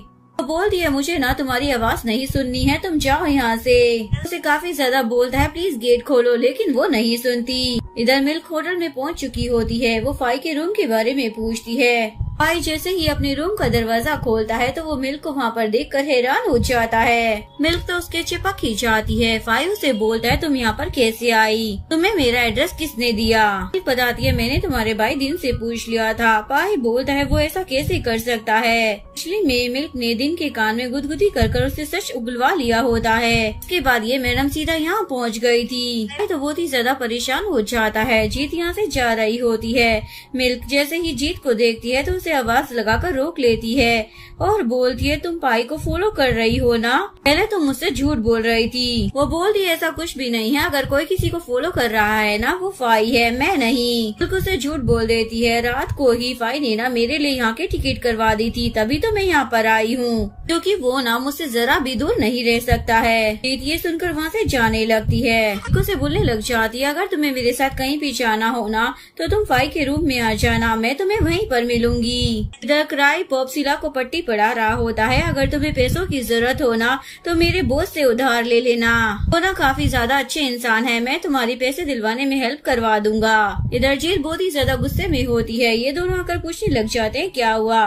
जीत बोलती है कुछ नहीं, मैं बस थोड़ा थक गई हूँ। तभी वहाँ पर पियोग आ जाता है। वो खाना नहीं खा रही होती इसलिए वो उसे खिलाने लग जाता है। सारा नजारा फाई भी देख लेता है और उसे गुस्सा आ रहा होता है। वो जीत को बोलता है मुझे ना तुमसे बात करनी है। जीत वहाँ से उठकर चली जाती है, जिसके बाद प्योक भी उसके पीछे जाता है। यहाँ पर मिल्क आ जाती है और फाई से चिपकने लग जाती है। ये दोनों भी मिल्क को देखकर हैरान हो जाते हैं। यहाँ पर कराई पॉप और सिला मिलकर डेट से पेपर पर साइन करा लेते हैं। मिल्क फाई को बोल रही होती है चलो ना स्विमिंग करने के लिए चलते हैं, लेकिन फाई मना कर देता है। इधर मिल्क बड़ी उदास बैठी होती है। तभी फाई उसके पास आता है। वो बोलती है मुझे तुम्हारा ये थोपला नहीं देखना है, तुम दफा हो जाओ यहाँ से। वो बोलता है कब तक तुम सच से भागती रहोगी, सच तो ये है कि तुम मेरी हो। ये सुनकर वो उसे एक चाटा धर देती है। मुझे हर्ट करने का ये जो तरीका चुना है ना बहुत ही गलत चुना है, मुझे लगा नहीं था तुम ऐसे होंगे। वो बोलता है मैंने ना जानबूझकर कुछ भी नहीं किया है। वो बोलती हाँ मैं जानती हूँ कि तुमने जानबूझकर कुछ नहीं किया, मुझे अच्छे से मालूम है कि तुम मुझे प्यार नहीं करते हो, जिसे तुम पसंद करते हो ना वो तुम्हारे रूम में रह रही है। बोलता है कौन, किसकी बात कर रही हो? मिल्क की। वो बोलती है पहले तुमने मेरा इस्तेमाल किया, तुम उस मिल्क के साथ मिलकर मुझ पर हंसना चाहते हो ना, लेकिन तुम जो चाहते हो ना वो मैं कभी नहीं होने दूंगी, क्योंकि मैं ना तुमसे कभी भी प्यार नहीं करूंगी। फाई को तो गुस्सा आ जाता है और बोलता है मैं सब कुछ करूंगा ताकि तुम मुझसे लव करो, और वो उसे फोर्स करने लग जाता है। चक्कर में ये दोनों पानी में गिर जाते हैं। उसे किस कर लेता है। जीत उसे धक्का देकर बाहर आ जाती है और उसे थप्पड़ मारकर वहाँ से चली जाती है। मिल्क फाई को ढूंढ रही होती है। तभी यहाँ पर उसे किसी का सामान दिखता है। वो खोलकर देखती है, उसमें स्विम सूट होता है, जिसे देखकर वो पहचान जाती है ये तो प्रयोग का सामान है। तभी वहाँ पर प्रयोग भी आ जाता है और उससे अपना सामान ले लेता है। पमाई वहाँ पर आती है तो उसे वो तोहफा दे देता है। फाई जीत के रूम के बाहर उसका दरवाजा खटखटा रहा होता है। प्लीज मुझसे एक बार बात कर लो। दरवाजा खोलने ही वाली होती है, लेकिन तभी उसे मिल्क की आवाज आ जाती है। फाई को भीगा हुआ देखकर वो बोली लग जाती है तुम तो बहुत ही ज्यादा हैंडसम लग रहे हो, लेकिन वो तो उसे वहाँ से लेकर चला जाता है। जीत दरवाजे से झांकती है और उन दोनों को साथ में रूम में जाता हुआ देख लेती है। उसके बाद वो अपना दरवाजा बंद कर सेट हो जाती है। यहाँ पर फाई मिल्क को बोल रहा होता है मुझे लगा कि तुम वॉशरूम यूज करने के लिए आई हो। मिल्क बोलती है मैं तो मजाक कर रही थी। फाई बोलता है तुम ना अपने रूम में जाओ, मैं तुमसे बाद में आकर मिलता हूँ। इसके बाद फाई अपने भाई लोम को कॉल करता है और वो अपने भाई को सब कुछ बता देता है, जिसे सुनकर लोम तो शॉक हो जाता है। वो बोलता है अरे मुझे कुछ भी याद नहीं है। फाई को लग रहा है कि मैंने उसका एडवांटेज लिया है, वो तो मुझसे नफरत करने लगी है। लोम बोलते क्या तू सच में जीत से प्यार करता है? अगर करता है तो उसे अपना लव कन्फेस कर दे। फाई बहुत सोचता है, फिर बोलता है तू सही कह रहा है, इससे पहले कि देर हो जाए मुझे अपने प्यार कन्फेस कर देना चाहिए। फाई जैसे ही उसके डोर पर नॉक करता है, दरवाजा पियोक खोलता है। वो जीत के पास किसी काम के लिए आया होता है। उन दोनों को साथ में देखकर फाई का तो चेहरा ही उतर जाता है। जीत को परेशान देखकर पियोक उसे पूछता है, जीत कोई बात तुम्हें परेशान कर रही है क्या, मुझे बताओ। जीत बोलती, नहीं ऐसा कुछ भी नहीं है, और उसे थैंक्स बोलती है उसकी ड्रेस को ड्राई क्लीन कराकर देने के लिए। वो बोलता है, इसके लिए तो तुम पहले ही मुझे थैंक्स बोल चुकी हो। यहाँ पर लोम अपने भाई फाई पर चिल्ला रहा होता है, तुम जीत को किसी और लड़के के साथ अकेला कैसे छोड़ सकते हो। वे दिन आकर उससे फोन ले लेता है और बोलता है, भाई तू उस बंदे को जीत से दूर रखना। भाई पूछता है, मुझे क्या करना चाहिए। वो बोलता है, वो उस होटल का ओनर है ना। उसे एक आइडिया दे देता है। इसके बाद ये दोनों बैठे होते हैं। इसके बाद फाई जोर जोर से दरवाजा खटखटाने लग जाता है। पियोक दरवाजा खोलता है, उसे बोलता है, मेरे रूम में ना कुछ है, और उसे अपने साथ ले जाता है। जीत भी उसके पीछे वहाँ पर आ जाती है और रूम में देखती है तो वहाँ पर कुछ भी नहीं होता। तो उसे बोलता है, कोई बात नहीं, मैं ना तुम्हारा रूम ही चेंज करवा देता हूँ, इसके बाद तुम्हें ना कोई परेशानी नहीं होगी। सुनकर तो फाई का और भी ज्यादा मुंह बन जाता है। पियोक वहाँ से जाने लगता है। जीत बोलती है, मुझे पेन किलर चाहिए। वो बोलता है, मुझे लग ही रहा था कि तुम्हारी तबीयत ठीक नहीं है, चलो मेरे साथ। वो दोनों वहाँ से चले जाते हैं। तो अपने भाइयों को कोसने लग जाता है, कैसा आइडिया दिया है, मुझे ही जीत से अलग करवा दिया। टॉम बोलता है, भाई पहले ना तुम्हें जीत से माफी मांगनी चाहिए। वे दिन फोन लेकर बोलने लग जाता है, भाई तुम्हारे पास ना ज्यादा टाइम नहीं बचा है। और भाई अपनी फीलिंग कन्फेस करने के लिए काफी ज्यादा प्रैक्टिस भी कर रहा होता है। यहाँ पर सिला उस बंदे के पास पहुँचता है जिसने उससे पैसे लिए थे। सिला उसे पूछने लग जाता है, तुम मेरे पैसे कब दे रहे हो। वो बोलता है, मेरे पास पैसे नहीं है। सिला बोलता है, ठीक है तो तुम्हें मेरा एक काम करना होगा, और वो उसे फाई के पैसे चोरी करने के लिए बोल रहा होता है। वो बंदा मना कर रहा होता है तो सिला उसे धमकी देने लग जाता है। इधर न्यू ईयर का सेलिब्रेशन चल रहा होता है। ब्राइड और ग्रूम दोनों आ जाते हैं। जीत भी आती है। फाई उसे देखता ही रह जाता है। पियो के पास आती है। उन दोनों को साथ में देखकर फाई को तो बहुत ही ज्यादा बुरा लग रहा होता है। यहाँ पर ये दोनों डांस कर रहे होते हैं। याई बोलता है, क्या मैं अपनी वाइफ के साथ थोड़ा डांस कर सकता हूँ। आई जीत को रोकता है लेकिन कुछ बोल नहीं पाता।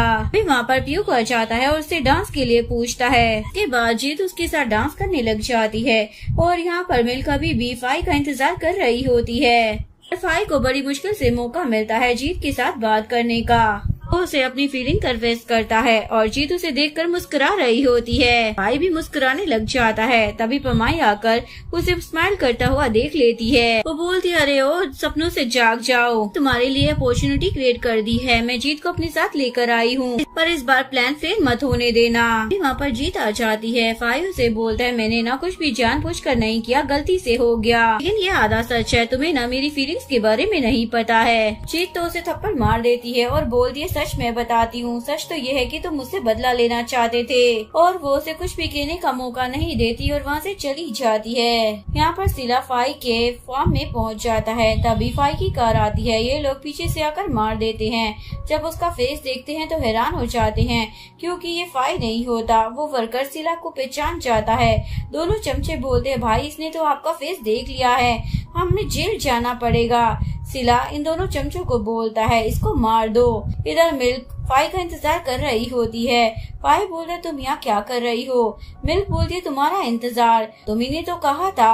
फाई उसे इग्नोर कर चला जाता है।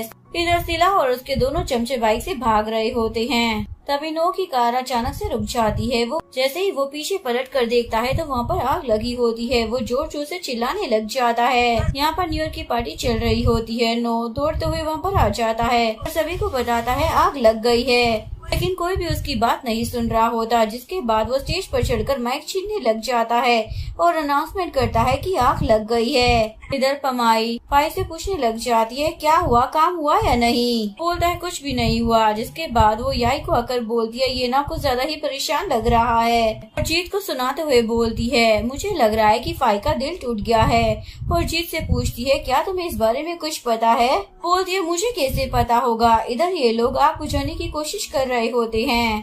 तरमिल काफी देर से भूखी होती है। फाई उसके लिए खाना लेकर आया होता है। वो देखता है कि उसके होठ पर कुछ लगा है, इसलिए वो साफ करने लग जाता है। जीत भी इस सीन को देख लेती है और उदास होकर वहाँ से चली जाती है। आई आकर पूछने लगता है, तुम तो वॉशरूम में गई थी ना? वो बोलती है, नहीं, मैं तो बस यहाँ पर खुली हवा लेने के लिए आई थी। वो पूछता है, क्या तुमने फाई को देखा?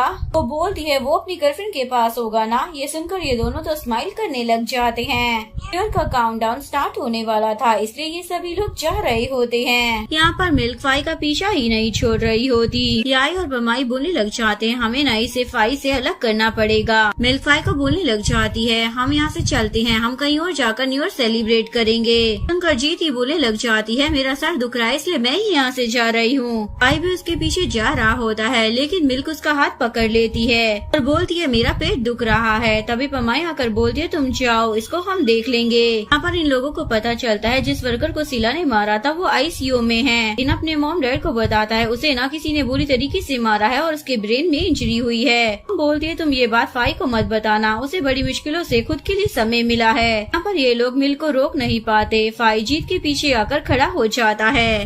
मिल्क फाई को ढूंढ रही होती है। इधर जीत जैसे ही आंखें खोलकर देखती है तो उसे बाजू में फाई दिखता है। यहाँ पर मिल्क अकेले ही खड़ी होती है। तभी पियोक उसके पास आता है। इधर फाई उससे पूछने लग जाता है, तुमने क्या विश मांगी? वो बोलती है, मैंने विश मांगी है कि मैं उस रात को भूल जाऊं और हम दोनों एक दूसरे से कभी ना मिले। ये बोलकर वो वहाँ से जाने लगती है। भी उसके पीछे जाता है और उसे बोलता है, तुम मुझे बोलने का मौका क्यों नहीं दे रही हो? मैं तुम्हें क्या बोलना चाहता हूँ एक बात सुन तो लो ना। मुझे मालूम है कि तुम्हारी फैमिली मुझे नफरत करती है और तुम भी करती हो, और तुम कब तक मुझसे नाराज रहोगी? वो बोलती है, तुम्हारी वजह से ना चीजें ना और भी ज्यादा डिफिकल्ट हो गई हैं। वो बोलता है, मुझे नहीं मालूम मिल्क यहाँ पर कैसे आई, तुम जैसा सोच रही हो ना वैसा कुछ भी नहीं है। के बाद वो उसके करीब आकर उसे किस करता है और उसे हैप्पी न्यू ईयर विश करता है। बोलता है, मैं उम्मीद करता हूँ कि दुनिया की सारी खुशियाँ तुम्हें मिले। वो बोलती है, मैं खुश ही रहूंगी अगर मैं सब कुछ भूल जाऊँ जो भी यहाँ पर हुआ है, क्योंकि हमारे बीच में ना कुछ भी होना इम्पॉसिबल है। और वहाँ से चली जाती है।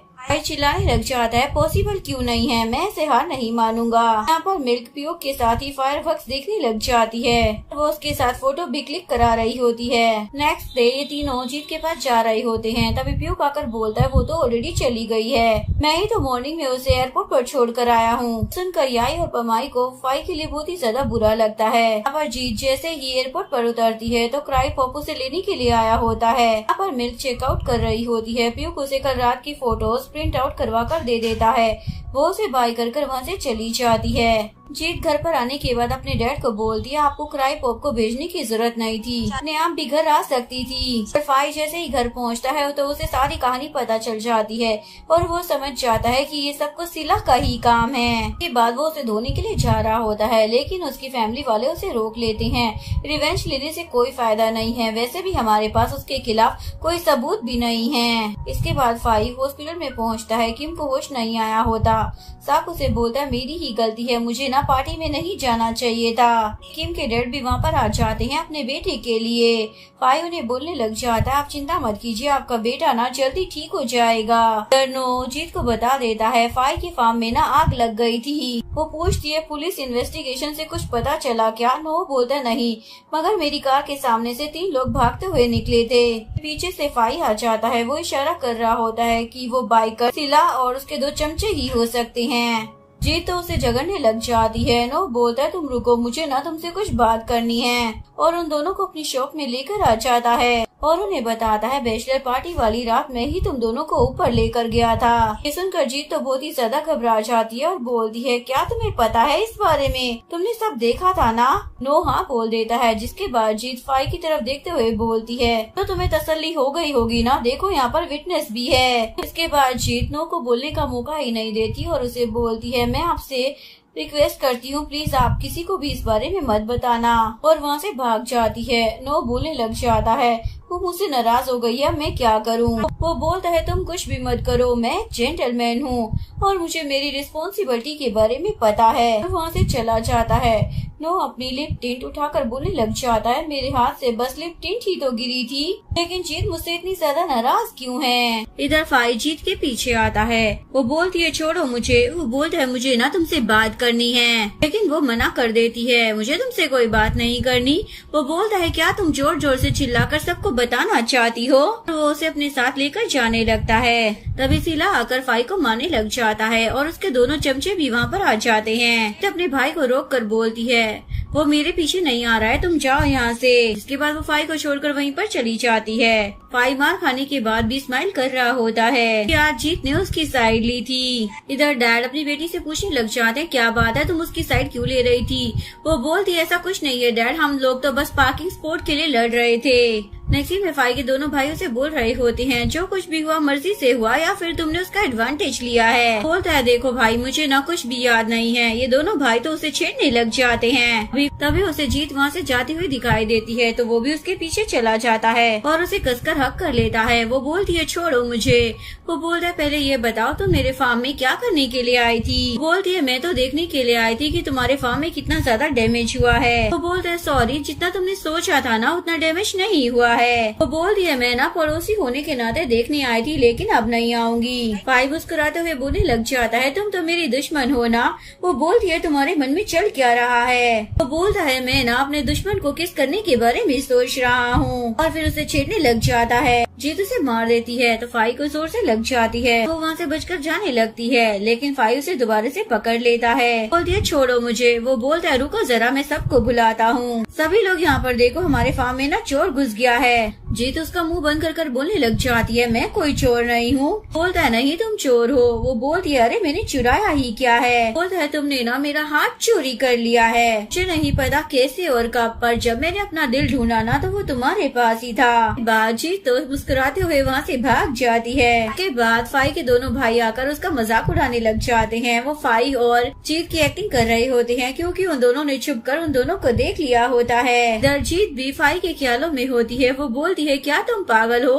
तभी उसके डैड पीछे से गुजर रहे होते हैं और वो उसकी तरफ देखने लग जाते हैं। जीत नाटक करने लग जाती है जैसे कि वो गाय से बात कर रही थी। इधर साग गाना गा रहा होता है और उस गाने की लाइंस वही होती है जो फाई ने आज जीत को कही होती है। जीत उसे बोलता है, ये सब तुम क्या गा रहे हो। साग बोलता है, आज मेरे अंदर का आर्टिस्ट बाहर आ गया है, आज तो मैं एक गाना कंपोज कर ही रहूंगा। फाई समझ जाता है उसके दोनों भाइयों ने ही इसे सब कुछ बता दिया है, अभी तो ये ऐसी हरकतें कर रहा है। फाई एक रेस्टोरेंट में मिल्क डिलीवर करने आया होता है। वो रेस्टोरेंट के ओनर से पूछता है, क्या दूसरा सप्लायर यहाँ पर मिल्क डिलीवर करने के लिए नहीं आया है क्या। तभी वहाँ पर जीत भी आ जाती है। फाई उसे छेड़ने लग जाता है। तभी पीछे से मिल्क भी आ जाती है और फाई से चिपकने लग जाती है। तभी जीत का बंदा पीछे से दूध लेकर आ जाता है। जीत फाई को बोलने लग जाती है, अगली बार जब तुम मुझे देखो ना तो ऐसे प्रिटेंड करना कि तुम मुझे जानते नहीं हो। और रेस्टोरेंट के ओनर के साथ वहाँ से चली जाती है। फाई भी उसके पीछे जा रहा होता है, लेकिन मिल्क उसे रोक लेती है, प्लीज मत जाओ ना। नेक्स्ट सीन में वो हॉस्पिटल में पहुँच जाती है और अपने वर्कर को बोलती है, तुम जाकर मिल्क डिलीवर कराओ, हम लोग पैसे बाद में ले लेंगे। और छुप कर फाई को देखने लग जाती है। फाई ना एक नर्स से बात कर रहा होता है। तो नर्स आपस में बात कर रही होती है। ये जो फाई है ना एक बहुत ही बड़े फार्म का ओनर है और इस नर्स से कई बार मिलने के लिए भी आता है। सुनकर जीत तो सैड होकर वहाँ से चली जाती है। इधर लोग अपने भाई को बोल रहा होता है, तुझे अपने प्यार का इजहार करे हुए 2 दिन नहीं हुए और तूने उसे नाराज भी कर दिया। तेरा नाम फायर नहीं फायर होना चाहिए था, तो बस आग लगाता रहता है। बोलता है, पता नहीं हमारी लड़ाई हर बार कैसे हो जाती है। टॉम उसे समझाने लग जाता है, तुम जब भी जीत से बात करो ना तो प्यार से बात किया करो। जीत तैयार होकर निकल रही होती है। उसके डैड पूछने लग जाते हैं, आज तो संडे है, तुम कहाँ पर जा रही हो। वो बोलती है, मैं ना विलेजर्स की मदद करने के लिए जा रही हूँ। डैड बोलते, कराई पॉप आने वाला है, तुम उसके साथ चली जाना। वो बोलती है, नहीं मुझे ना जल्दी जाना है, और वहाँ से चली जाती है। इसके बाद वो घोड़े पर जा रही होती है। फिर रास्ते में उसे फाई मिल जाता है, मुझे तुमसे कुछ बात करनी है। वो बोलती है, लेकिन मुझे नहीं करनी। जिसके बाद वो उसके घोड़े पर चढ़ जाता है और उसे कसकर हक कर लेता है। उसके दोनों भाई छुपकर ये नजारा देख रहे होते हैं। फिर बोलता है, ये उस लड़की को लव कन्फेस करने के लिए गया है या फिर मारने के लिए। इधर फाई उसके हाथ पे काट लेती है। वो बोलता है, ठीक है तुम मुझे काटो, मैं तुम्हें किस करूंगा। बोलती है, जर कहीं के दूर हट जाओ मुझसे। वो बोलता है, तुम न शांति से बैठ जाओ, उसके बाद मैं तुम्हें कुछ नहीं करूंगा। मैं बस तुम्हें एक जगह पर लेकर जाना चाहता हूँ। उसके बाद ये दोनों राइड एंजॉय करते हैं। और वो उसे एक लोकेशन पर लेकर आ जाता है और उसे बताता है ये हमारी फैमिली की ना प्राइवेट जगह है, मैं तुम्हें यहाँ पर इसलिए लाया हूँ क्योंकि आज से तुम मेरी फैमिली का पार्ट हो। जीत बोलती है ये इम्पॉसिबल है। फाई बोलता है कुछ भी इम्पॉसिबल नहीं है, मैं तुम्हारी रिस्पॉन्सिबिलिटी लूंगा। जीत बोलती है तो उस मिल्क का क्या होगा? वो बोलता है वो मेरी दोस्त से ज्यादा और कुछ नहीं है। जीत पूछती है तो उस नर्स का क्या? वो बोलता है अरे तुम मुझे फॉलो कर रही थी ना। उसे बताता है मैं वहाँ पर ना किसी और से मिलने के लिए जाता हूँ। जीत बोलती है इसका मतलब कोई और लड़की है और वहाँ से जाने लगती है। फाई बोलते है रुको तो। जीत उसे पानी में धक्का देती है और चली जाती है, लेकिन फिर वो पीछे पलट कर देखती है, उसे फाई नहीं देखता तो वो वापस आ जाती है और फाई को ढूंढने लग जाती है। तभी फाई उसे मिल जाता है। वो बोलती है क्या हुआ है? वो बोलता है मेरे पैर में ना क्रैम्प आ गया है। तो जीत आकर उसकी हेल्प करने लग जाती है और उसे खड़ा होने के लिए अपना हाथ देती है। ये दोनों फिर से एक बार क्लोज आ जाते हैं। अभी इन्हें गन शॉट की आवाज आती है। जीत बोलती है ये आवाज तो हमारे एरिया से आ रही है, मैं जाकर देखती हूँ। कि जाते ही जीत बोलता है बाहर आ जाओ, मुझे पता है तुम यहीं पर हो। इधर जीत यहाँ पर पहुंचकर अपने भाई सिला को बोलती है ये सब कुछ क्या चल रहा है? इन गाँव वालों को यहाँ से क्यों निकाल रहे हो? सिला बोलता है ये हमारी जगह है, हम यहाँ पर जो चाहे वो कर सकते हैं। जीत बोलती है पर ये लोग कहाँ जाएंगे? इन लोगों को मैंने ही यहाँ पर रहने के लिए जगह दी है। और वह सभी लोगों को बोलती है मैं अपने डैड से जाकर बात करूंगी, जरूर कोई गलतफहमी हुई होगी। जिसके बाद वो अपने डैड से जाकर बात करती है। उसके डैड बोलते कोई गलतफहमी नहीं हुई है, वहाँ पर रिसोर्ट बनेगा और मैं उसमें इन्वेस्ट कर रहा हूँ। इवन मैंने तो पेपर्स पर साइन भी कर दिए हैं। मैं उन्हें ऐसा लग रहा होता है पर असलियत में तो क्राई पॉप ने उनसे उनकी जमीन के पेपर पर साइन करवा लिए होते हैं। जीत बोलती है आप लोग ऐसा कैसे कर सकते हैं? डैड क्राई पॉप को बोलते हैं इसे ना लंच पर लेकर जाओ। जीत को तो बहुत ही ज्यादा गुस्सा आ रहा होता है लेकिन वो कुछ कह नहीं पाती। यहाँ पर फाई अपने पैरों की मलहम पट्टी करा रहा होता है। लोम आकर बोलता है तू यहाँ मलहम पट्टी करा रहा है, चल मैं तुझे कुछ दिखाता हूँ। जीत यहाँ पर क्राई पॉप के साथ लंच पर आई होती है। ये सीन देखकर फाई को तो बहुत ही ज्यादा गुस्सा आ रहा होता है। वो जाने लगता है। लोम बोलता है रुक जा जरा, तूने अपनी फीलिंग्स उसे कन्फेस कर दी है पर वो तुम्हारे लिए क्या फील करती है ये अभी तक हमें पता नहीं है। इसके लिए मेरे पास ना एक प्लान है पर इसके लिए ना हमें मिल्क की जरूरत पड़ेगी। वो बोलता है मेरे पास ना ऑलरेडी पहले से बहुत ज्यादा सिर दर्द है, अब उस आफत को तू क्यों बुलवाना चाहता है? बोलता है इससे ये पता चलेगा कि तुझे और मिल्क को साथ में देखकर जीत को जलन होती है या नहीं। फिर वहाँ पर मिल्क भी आ जाती है और ये दोनों उनके सामने वाले टेबल पर बैठ जाते हैं। जिसके बाद इन दोनों का कंपटीशन चालू हो जाता है। फाई जीत को दिखाने के लिए रोमांटिक होने की कोशिश कर रहा था। जीत भी उसे जलाने के लिए क्राई पॉप को बोलती है अपने हाथों से खिलाओ ना। उसके बाद फाई तो मिल्क से अपनी मसाज करवाने लग जाता है। देखकर जीत को तो बहुत ही ज्यादा गुस्सा आता है। वो क्राई पॉप को बोलती है मेरे होठ पर कुछ लगा है क्या, तुम साफ कर दोगे? देखकर फाई को तो और भी ज्यादा गुस्सा आता है और वो उसे बदला लेने के लिए अजीब अजीब आवाजें निकालने लग जाता है। सब सुनकर जीत तो वहाँ से उठकर ही चली जाती है। फाई जीत को जाता हुआ देखकर वो भी उसके पीछे चला जाता है। यहाँ पर जीत क्राई पॉप के साथ जा रही होती है। जीत उससे पूछने लग जाती है हम किस रास्ते से जा रहे हैं? क्राई पॉप बोलता है मुझे तुमसे कुछ पर्सनल मैटर पर बात करनी है, हम घर पर ना पर्सनल मैटर पर बात नहीं कर पाते। ये कहकर वो उसका हाथ पकड़ लेता है। जीत बोलती है तुम ये क्या कर रहे हो? क्राई पॉप बोलता है मैं ना तुम्हें पसंद करता हूँ, जब से मैंने तुम्हें देखा है तब से। वो बोलती है लेकिन मैं तुम्हें पसंद नहीं करती। अगर तुम्हें मेरे बिहेवियर से कोई गलतफहमी हुई है ना तो उसके लिए मैं माफी चाहती हूँ। और वो कार से बाहर निकलने की कोशिश करती है लेकिन उसने तो लॉक लगा दिया होता है। बोलती है प्लीज मुझे जाने दो।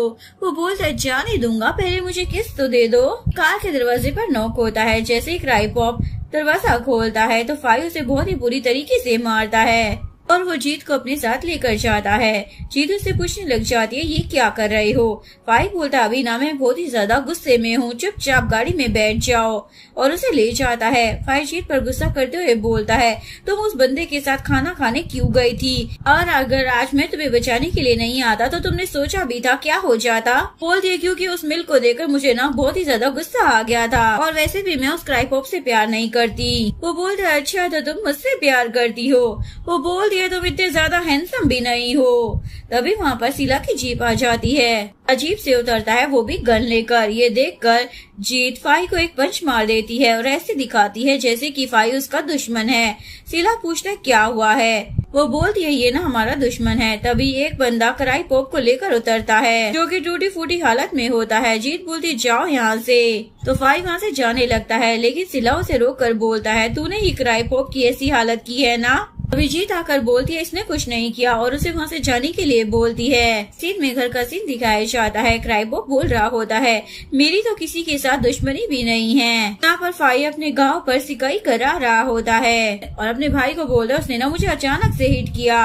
वो बोलता है वो ना तुम्हें बचाना चाहती थी इसलिए उसने ऐसा किया होगा। इधर सीला क्राइबॉब को रोक कर बोलता है क्या तुम अपने बॉस से मिलने के लिए जा रहे हो? मैं अभी उन्हें 50,000 दे रहा हूँ। वो बोलता है इससे तो इंटरेस्ट भी पूरा नहीं होगा। सिला बोलता है लेकिन पूरे साल का इंटरेस्ट तो 2 लाख है ना। वो बोलता है नहीं ये तो मंथ का है। सुनकर उसे तो शौक लग जाता है। क्राइबॉब बोलता है अभी मैं इतने पैसे लेकर जा रहा हूँ, मैं बॉस को समझा दूंगा वो मान जाएंगे अगर तुम समय पे पैसे देते रहोगे तो।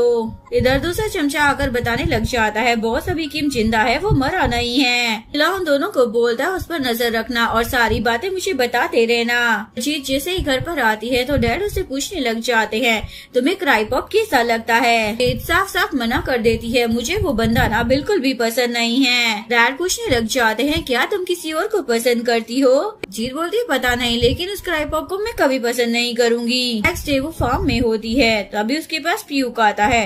प्यूक को देखकर वो हैरान हो जाती है।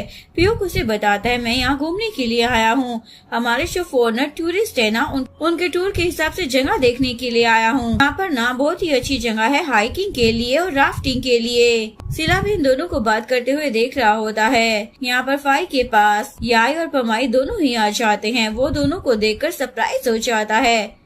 यहाँ पर सिला डैड को आकर बता देता है मैंने ना बहन को एक लड़की के साथ देखा। तभी जीत प्यूक को लेकर घर आ जाती है। यहाँ पर फाई को पता चल जाता है कि उन लोगों के साथ प्यूक भी आया है। तो डैड प्यूक का इंटरव्यू ही लेने लग जाते हैं। तुम कौन हो और कहाँ से आए हो, तुम करते क्या हो? प्यूक उन्हें अपने बारे में बता देता है।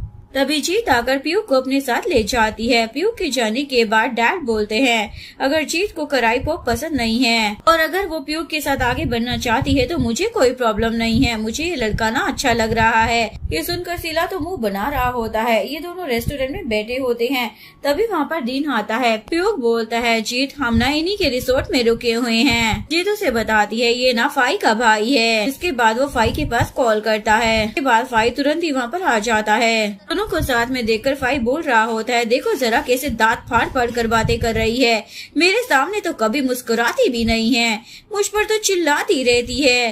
डीन बोलता भाई शांत हो जाओ, शांति से ना कुछ सोचते हैं। तभी यहाँ पर फाई के मॉम डैड भी आ जाते हैं। जीत उनका इंट्रोडक्शन प्यूक से करवाती है। मिस्टर मैत्री पूछने लग जाते हैं क्या ये तुम्हारा बॉयफ्रेंड है? जीत बोलती है नहीं ये मेरा फ्रेंड है। अब देखकर फाई बोलने लग जाता है ये लो मेरे पेरेंट्स भी यहाँ पर पहुँच गए, वो सब कितना हंस हंस कर बात कर रहे हैं। डीन बोलता है अब हम लोग अपना प्लान एग्जीक्यूट कैसे करेंगे? मॉम डैड वहाँ पर बैठे हुए हैं। जिसके बाद फाई अपने फ्रेंड्स के पास जाता है हेल्प मांगने के लिए। ये दोनों रेस्टोरेंट आकर जीत और प्यूक को मनाकर अपने साथ ले जाते हैं। ये सभी बैठकर डिनर कर रहे होते हैं। तभी यहाँ पर लोम आकर वाइन सर्व करता है। याई और पमाई मिलकर प्यूक को काफी सारे ड्रिंक करा देते हैं जिससे वो बेहोश हो जाता है और वो जीत को बोलते हैं हम इसे अपने रूम तक छोड़कर आ जाते हैं, तुम यहीं पर रुकना। जीत उनका इंतजार कर रही होती है। तभी फाई पीछे से आकर उसे हक कर लेता है। जीत बोलती है ये क्या कर रहे हो, कोई देख लेगा। फाई बोलता है ये मेरे भाई का प्राइवेट पैलेस है, यहाँ पर कोई नहीं देखेगा। जीत बोलती है इसका मतलब ये तुम्हारा प्लान था, तुम ऐसी मुसीबतें खड़ी क्यों करते हो? फाई बोलता है किसने कहा था तुम्हें यहाँ पर प्यूक के साथ घूमने के लिए? जीत बोलती है तो क्या हो गया, मैं उसे हक थोड़ी कर रही थी। फाई बोलता है लेकिन तुम उसके साथ बैठी तो थी ना। जीत बोलती है तुम ना पूरे पागल हो। वो बोलता है हाँ पागल हूँ तुम्हारे प्यार में। के बाद वो उसे घर छोड़ने के लिए जा रहा होता है। जीत उसे बोलती है मेरी फैमिली तुमसे नफरत करती है, ये बात तुम्हें पता है ना। वो बोलता है ये सब छोड़ो, ये बताओ कि तुम मुझसे प्यार करती हो या नहीं। तो वो स्माइल करने लग जाती है। यहाँ पर सीला का चमचा उसे बता देता है कि उसने फाई को जीत के साथ देखा है। ये सुनकर डैड भी बहुत ही ज्यादा गुस्सा हो जाते हैं। इधर ये दोनों बात कर ही रहे होते हैं, तभी उनकी गाड़ी पर कोई नोक करता है। फाई और पमाई बोलने लग जाते हैं, तुम लोग कब से बातें कर रहे हो, यहाँ पर हमें मच्छर काट रहे हैं। इधर सिला अपनी जीप लेकर वहाँ पर पहुँच जाता है। डैड तो सीधा जीप से उतरकर अपनी गन तान लेते हैं। तभी याई और पमाई कार का डोर खोलकर उन्हें नमस्ते बोलने लग जाते हैं।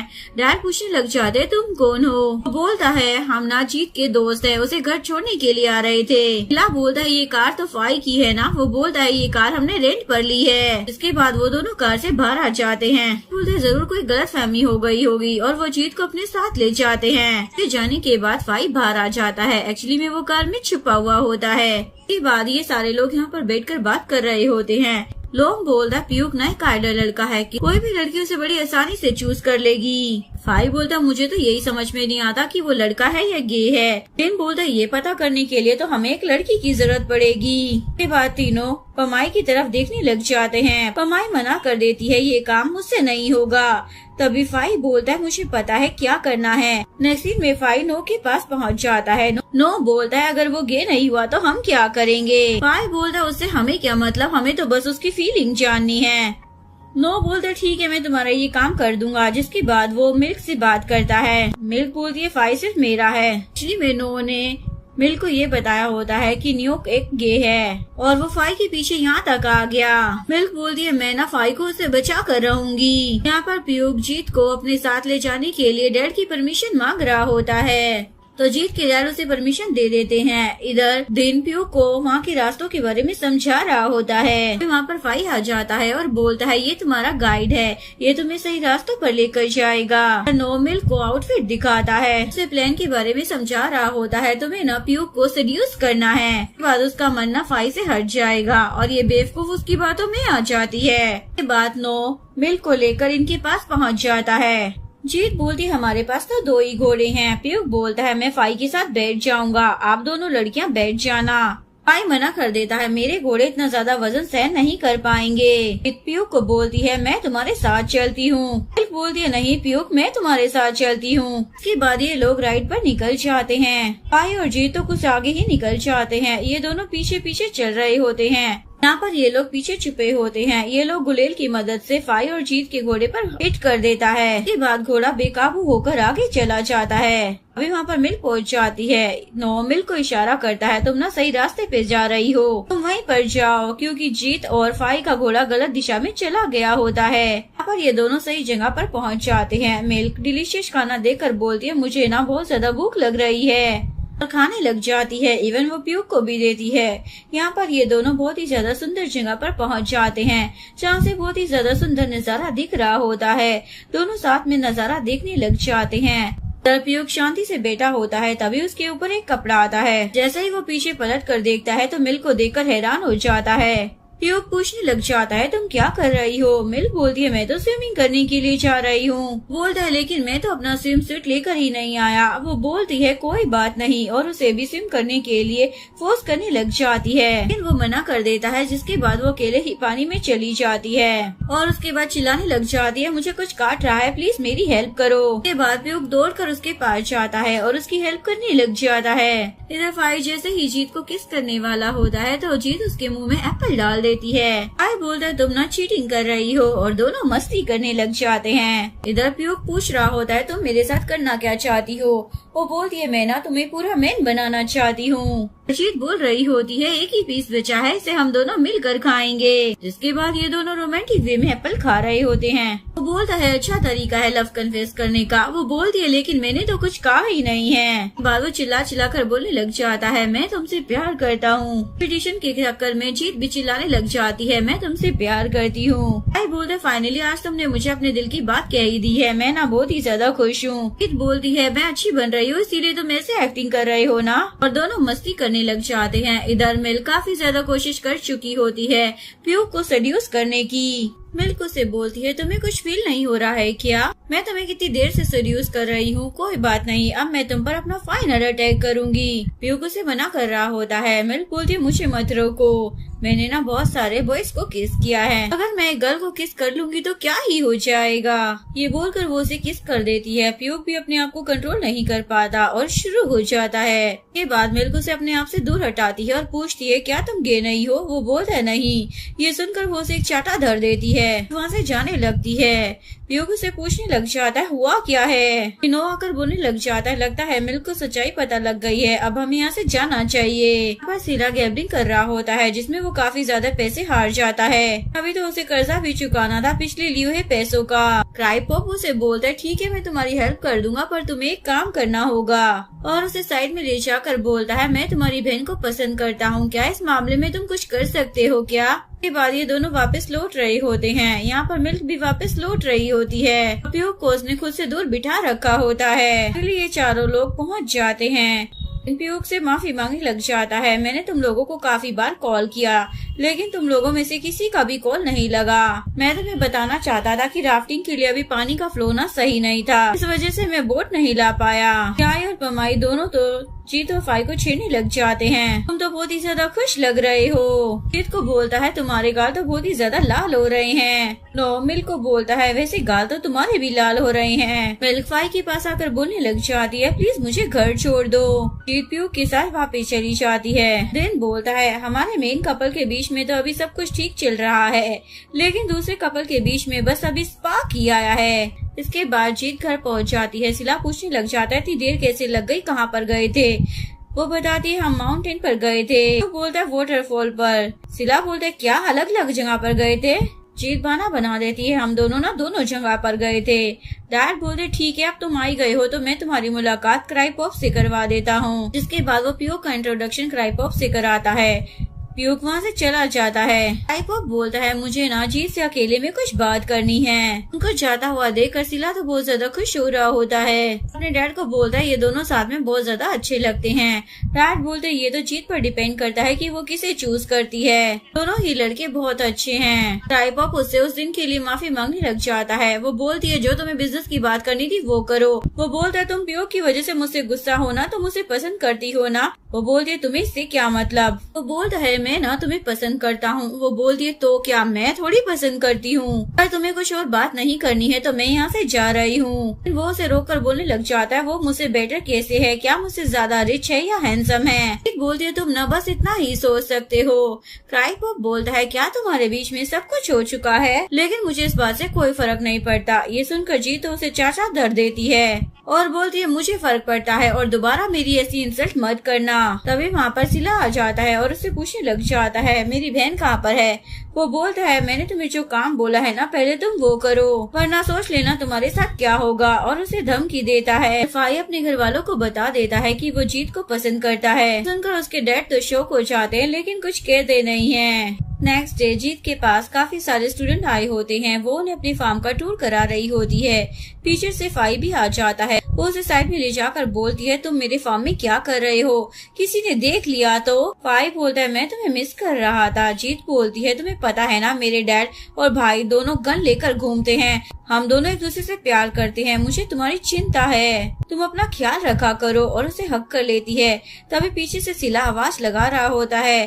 के बाद जीत फाई को वहाँ से जाने के लिए बोल देती है। उसके बाद वो अपने भाई से आकर पूछने लग जाती है, तुम मुझे क्यों ढूंढ रहे थे? सिला बोलता है, आज रात मेले में जाना है, लेकिन वो जाने से मना कर देती है। दोनों चमचों को बोलता है, जाओ ढूंढो उसे, आज मैं उसे नहीं छोड़ूंगा। पूछने लग जाती है, तुम किसकी बात कर रहे हो? बोलता है, एक वर्कर ने ना यहाँ पर फाई को देखा है, मैं उसी को ढूंढ रहा हूँ। तभी फाई पीछे से जाकर देखता है। जीत उसे इशारे से बोल रही होती है, जाओ यहाँ से। अपने भाई को मनाकर वहाँ से ले जा रही होती है और वो उसके साथ मेले में जाने के लिए भी तैयार हो जाती है। मिल्क नो को बता रही होती है। प्यूक न गे नहीं है और रो रही होती है। वो बोलता है क्या तुम दोनों के बीच में सब कुछ हो गया है? वो बोलती है नहीं, पर बहुत कुछ हो गया है, और जोर जोर से रोने लग जाती है। उसे बोलती है लेकिन इस बारे में तुम किसी को कुछ मत बताना, मैं बहुत टाइम से ना फाई के पीछे पड़ी हुई हूँ, लेकिन वो तो मेरी तरफ देखता भी नहीं है, पर फिर भी प्यूक और मेरे साथ इतना कुछ हो गया। वो बोलता ठीक है, इस मैटर को यहीं पर खत्म करते हैं, और वहाँ से जा रहा होता है। फिर उसे प्यूक वहीं पर आता हुआ दिखाई देता है, तो वो अंदर आकर मिल्क को बता देता है। मिल्क बोलती है अब मैं क्या करूँ, मैं तो उसे नस्लें भी नहीं मिला सकती हूँ, और चुप जाती है। प्यूक आकर पूछता है मिल्क कहाँ पर है? नो झूठ बोल देता है, वो तो शॉपिंग के लिए गई है। प्यूक के जाने के बाद नो हैरानगी से मिल्क को देखता है। मिल्क बोलती है जलने की बदबू कहाँ से आ रही है? उसके बाल जल गए थे। यहाँ पर फाई सारे काम जल्दी जल्दी कर रहा होता है। दिन बोलता है ये जीत से मिलने के लिए जाने के लिए ऐसा कर रहा है। और बोलते हैं तुम्हारी डेट है क्या? मुझे बता देना, मैं तुम्हें फॉलो करूंगा। क्योंकि सिला और उसके डैड गन लेकर घूमते हैं झगड़े के लिए। फाई बोलता है मैं ना सबको प्रूफ कर रहूंगा कि मैं जीत से सच्चा प्यार करता हूँ, इसके बाद सब कुछ ठीक हो जाएगा। इधर हमें मेले का सीन दिखाया जाता है। सिला अपनी बहन को क्राई पॉप से मिलाने के लिए लेकर आया होता है, जिसके बाद जीत को बहुत ही ज्यादा गुस्सा आता है। वो वापस जाने के लिए बोल रही होती है। सिला बोलता है ये डैड का ऑर्डर है, अगर 2-3 घंटे घूम लोगी तो क्या ही हो जाएगा, जिसके बाद उसे मजबूरी में जाना पड़ता है। फाई भी जीत को ढूंढते हुए मेले में पहुंच जाता है। फिर उसे वहाँ पर जीत दिख जाती है। फाई साक को कुछ काम करने के लिए बोलता है। आपको रास्ते में नो मिल जाता है। वह क्राई पॉप झूले की 2 टिकट लेकर आ जाता है। जीत बोलती है मुझे ना ऊंचाई से डर लगता है, तुम ही जाओ। यहाँ पर साक 2 टिकट ले लेता है। जीत उसे पहचान जाती है और बोलती है तुम यहाँ पर क्या कर रहे हो? साक बोलता है मैं ना पार्ट टाइम जॉब कर रहा हूँ, और क्राई पॉप को झूले में बिठा देता है। क्राई पॉप जीत को बुला रहा होता है, पर नो आकर बैठ जाता है और झूला चलने लग जाता है। जीत तो खुश हो जाती है, तभी कोई आकर उसे खींच लेता है। जीत घबरा जाती है, लेकिन फाई की आवाज सुनकर शांत हो जाती है। यहाँ पर जीत को एक डॉल बहुत ही ज्यादा पसंद आती है। वो फाई को बोलती है मुझे ना वो डॉल चाहिए। फाई शूटिंग कर उस डॉल को जीत लेता है। इसके बाद ये दोनों टेम्पल आते हैं और प्रेयर कर रहे होते हैं। जैसे ये दोनों बाहर निकलते हैं, सिला अपने चमचों के साथ वहाँ पर आ जाता है और उन्हें बोलता है तुम दोनों दोस्त कब से बन गए? जीत बोलता है मैं इसे जबरदस्ती यहाँ पर लेकर आया था। सिला अपनी बहन को बोलता है घर चलो। फाई बोलता है तुम ना इसे हर्ट मत करना। फाई उसे गुस्से में बोलने लग जाती है तुम जाओ यहाँ से। उसके बाद सिला अपनी बहन को वहाँ से ले जाता है। इधर प्यूक मिल्क से मिलने के लिए आता है। मिल्क उसे बोलती है मुझे माफ करना, मैंने तुम्हें गे समझ लिया था। वो बोलता है कोई बात नहीं, गलती हो गई होगी। वो बोलती है तुम कितनी ज्यादा अंडरस्टैंडिंग हो। वो बोलता है अगर तुम्हारी ये गलतफहमी दूर हो गई हो तो क्या मैं तुमसे एक सवाल पूछ सकता हूँ? मेरे साथ जाने के लिए तैयार क्यों हुई थी? ये सुनकर वो शर्माने लग जाती है। यहाँ पर सिला अपनी बहन को क्राई पॉप के साथ मेले में छोड़कर वहाँ से चला जाता है। क्राई पॉप को बोलता है मुझे किसी काम से जाना पड़ेगा, तो मेरी बहन को घर छोड़ देना। के बाद सीधा वो फाई के पास आ जाता है। ये लोग उसे मारने लग जाते हैं। इसके बाद ये दोनों फाइट करने लग जाते हैं। इधर प्यूक बता रहा होता है मैं कल वापस जा रहा हूँ और आखिरी बार है जो मैं यहाँ पर आया हूँ। उसे डायरेक्टली पूछ लेता है क्या तुम मेरी फियांसी बनना चाहोगी? मिल्क तो बहुत ही ज्यादा शर्माने लग जाती है। इधर क्राई पॉप जीत को लेकर जा रहा होता है। वो रास्ता देखकर बोलती है तुम घर की तरफ क्यों नहीं जा रहे हो, और उसे गाड़ी रोकने के लिए फोर्स करने लग जाती है। यहीं से प्यूक और मिल्क भी जा रहे होते हैं। जीत को पहचान जाती है। क्राई पॉप की कार अचानक से रुकती है। जीत निकलकर वहाँ से भागने लग जाती है। क्राई पॉप उसे पकड़ लेता है तो जीत उसे मारकर जाने लगती है। क्राई पॉप उसको मुक्का मार देता है और उसे बेहोश कर देता है और फिर उसे अपने साथ ले जाता है। प्यूक और मिल्क क्राई पॉप की कार को ही ढूंढ रहे होते हैं।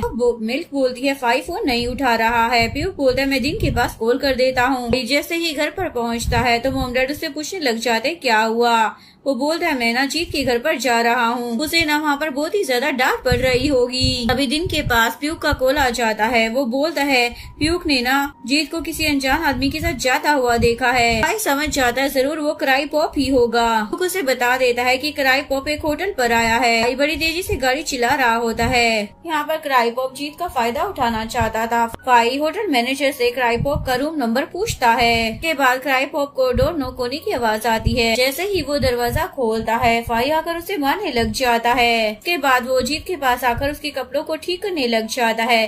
तभी पीछे से क्राइपॉप आकर उस पर हमला कर देता है। इससे पहले वो फाई को और मारता, फाई उसे किक कर देता है। इसके बाद क्राइपॉप तो बेहोश हो जाता है। इसके बाद वो जीत को उठाकर कार में ले जाता है और दिन को बताता है इसे बेहोश किया गया है। नेक्स्ट डे जीत को होश आता है। उसके सामने फाई की मॉम होती है कि वो फाई के घर पर होती है। वो पूछने लग जाती है मैं यहाँ पर कैसे आई। फाई मोमो से सारी बातें बता देती है।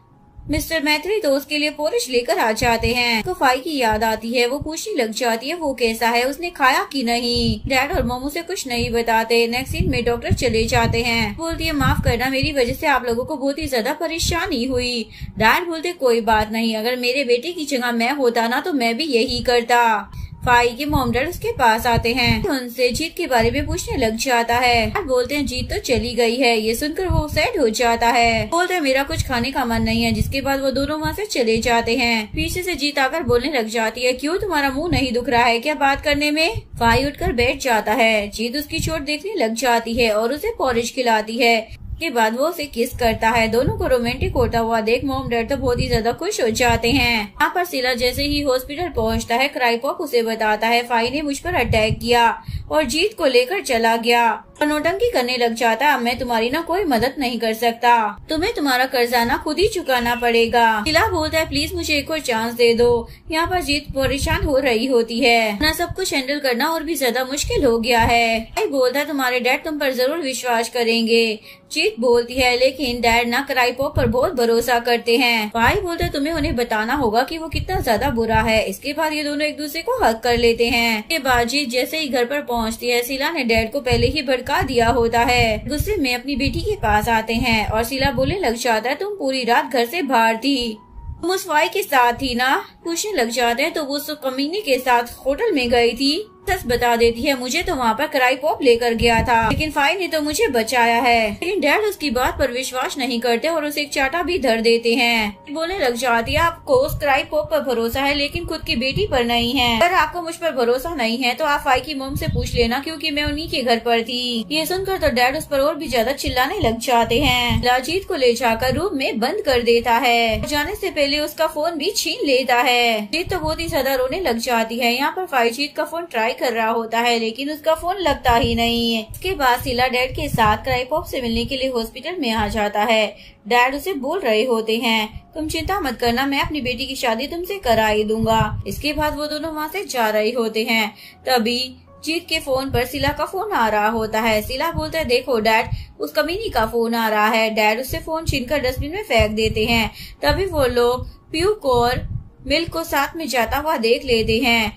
सिला बोलता है डैड अब तो बस आपके पास एक ही ऑप्शन है, वो है क्राइपॉप। इधर फाई को जीत की चिंता हो रही होती है। किसी ना किसी को उसके घर जाना पड़ेगा उसके बारे में पता करने के लिए, लेकिन जाएगा कौन। इधर डैड फाई के पास आकर उसे बोलने लग जाते हैं मैं तुमसे नाराज नहीं होऊंगा। ये सुनकर वो खुश हो जाती है। डैड बोलते हैं मगर तुम्हें क्राइपॉप से शादी करनी पड़ेगी। तुम उस फाई से प्यार करती हो ना, पर वो नहीं करता, वो बस नाटक कर रहा है मुझसे बदला लेने के लिए। ये बात तुम्हें समझ क्यों नहीं आ रही है। डैड के जाने के बाद वो तो और भी ज्यादा रोने लग जाती है। इसके बाद फाई जीत के रूम में सीढ़ियों से पहुंच जाता है। जीत उसे देखकर बोलती है तुम यहाँ से चले जाओ, मेरे डैड या भाई ने तुमको देख लिया ना तो पक्का वो तुम्हें मार देंगे। वो बोलता मुझे ना तुम्हारी बहुत ही ज्यादा चिंता हो रही थी और उसे बोलता तुम मेरे साथ चलो ना, हम यहाँ से भाग चलते हैं। वो बोलती है मैं तुम्हारे साथ नहीं जा सकती, मेरे लिए जितना इम्पोर्टेंट तुम हो ना उतने ही मेरे डैड भी हैं। बोलकर वो दोनों एक दूसरे को हक कर लेते हैं। तभी दरवाजे पर आवाज आती है जिसके बाद जीत फाई को छुपा देती है। डैड उसे पूछने लग जाते हैं खिड़की क्यों खुली है। जीत बोलती है हवा खाने के लिए डैड बोलते जैसे ही क्राइपॉप हॉस्पिटल से डिस्चार्ज हो जाएगा ना मैं तुम्हारी एंगेजमेंट उससे करवा दूंगा। बोलती है मैं उससे प्यार नहीं करती तो मैं कभी उससे शादी भी नहीं करने वाली हूँ। डैड उस पर गुस्सा कर चले जाते हैं। फाई आकर उसे संभालता है और वो उसे किस करने वाला होता है लेकिन रुक जाता है और बोलता है जब तुम्हारे डैड हमारी शादी के लिए राजी हो जाएंगे ना उसी के बाद हम दोनों आगे बढ़ेंगे। ये सुनकर जीत खुश हो जाती है। सिला जैसे ही घर से बाहर आता है उसे फाई की जीप में साग सोते हुए नजर आता है। ये दोनों भाई भी गन लेकर निकल रहे होते हैं और उससे पूछने लग जाते तुम दोनों गन लेकर कहाँ जा रहे हो। हम भी उनकी बातें सुन लेती है। फाई सीढ़ियों से जैसे ही नीचे उतरता है तभी वहाँ पर जीत के डैड सिला के साथ आ जाते हैं और उसके दोनों चमचे फाई को पकड़ लेते हैं। ये चिल्लाने लग जाती है, प्लीज उसके साथ कुछ भी मत करना। डैड जैसे ही फाई को गोली मारने वाले होते हैं, वहाँ पर फाई की फैमिली आ जाती है। डैड बोलते तुम्हारा बेटा मेरी बेटी के कमरे में कैसे घुस सकता है। फाई की मॉम बोलती है मेरा बेटा इस चीज की रिस्पॉन्सिबिलिटी लेगा, हम इन दोनों की ट्रेडिशनली शादी करा देंगे। जीत के डैड बोलते हैं मैं ऐसा कभी नहीं होने दूंगा। ये लोग फाई को वहाँ से ले जाते हैं। सिला तो अपनी बहन को सुनाने लग जाता है, डैड उसे रोक देते हैं, इसे कुछ मत कहो। सिला बोलता है डैड आप मुझे कैसे रोक सकते हो। डैड बोलते हैं तुम्हें क्या लगता है मैं हर्ट नहीं हुआ हूँ, तुमसे ज्यादा मुझे दुख हुआ है, मैं इसकी शादी ना क्राई पॉप से करा दूंगा। जीत बोलती है डैड आप मुझे उस गंदे आदमी के साथ क्यों बनना चाहते हो। बताते हैं मेरे पास भी कोई ऑप्शन नहीं बचा है। दर्दीन डैन को बोल रहा होता है फाई सो गया है, डॉक्टर ने उसे स्लीपिंग पिल दे दी है। डैड उससे किम के बारे में पूछने लग जाते हैं। लोम बोलता है मैंने फाई को बता दिया है, वो कल खुद किम को लेने के लिए जाएगा। नेक्स्ट डे फाई किम को लेने के लिए हॉस्पिटल में पहुंच जाता है और ये तीनों यहीं पर छुपे होते हैं। नर्स से जाकर पूछने लग जाते हैं। नर्स बताती है वो न एक डेड बॉडी को लेने के लिए आए हैं। ये सुनकर चमचा बोलता है लगता है किम मर चुका है। सिला तो बहुत ही ज्यादा खुश हो जाता है। फाई के डैड उसके दोस्त से बात कर रहे होते हैं। एक्चुअली में वो वहाँ पर एक जमीन खरीदने वाले होते हैं। फाई के डैड लैंड के ओनर का नाम पूछते हैं। लैंड के ओनर का नाम सुनकर मॉम डैड दोनों ही शॉक हो जाते हैं, क्योंकि वो जमीन जीत के डैड की होती है। जीत के डैड तो पीछे ही खड़े होते हैं और अपना नाम सुनकर शॉक हो जाते हैं। क्राई पॉप के पास पमाई और याई आ जाते हैं, लेकिन क्राई पॉप उन्हें पहचान नहीं पाता। याई बोलता है मैं ना आपसे काफी दिनों से मिलना चाहता था, मैंने आपके बारे में काफी ज्यादा सुना है, आप एक रिसोर्ट बना रही है ना। मेरी वाइफ को वो जगह बहुत ही ज्यादा पसंद आ रही है, हम उस जगह को खरीदना चाहते हैं, क्या आप उस जमीन के ओनर से हमारी बात करवा सकते हैं।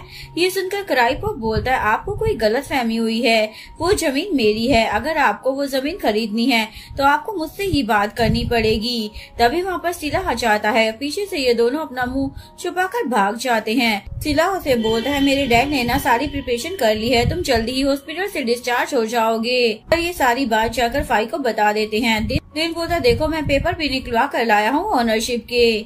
फाई पेपर देखकर हैरान हो जाता है और बोलता है इसमें विटनेस की जगह पर साक का नाम क्यों लिखा हुआ है। दिन बोलता है साक का एक दोस्त है लॉयर, उसने साक से विटनेस के तौर पर साइन करवाए थे। लोम बोलता है मैंने ना क्राई पॉप का बैकग्राउंड चेक करवाया है, उसका बिजनेस तो बंद होने वाला है। दिन बोलता है ये सब कुछ ना वो जीत के डैड की प्रॉपर्टी पाने के लिए कर रहा है।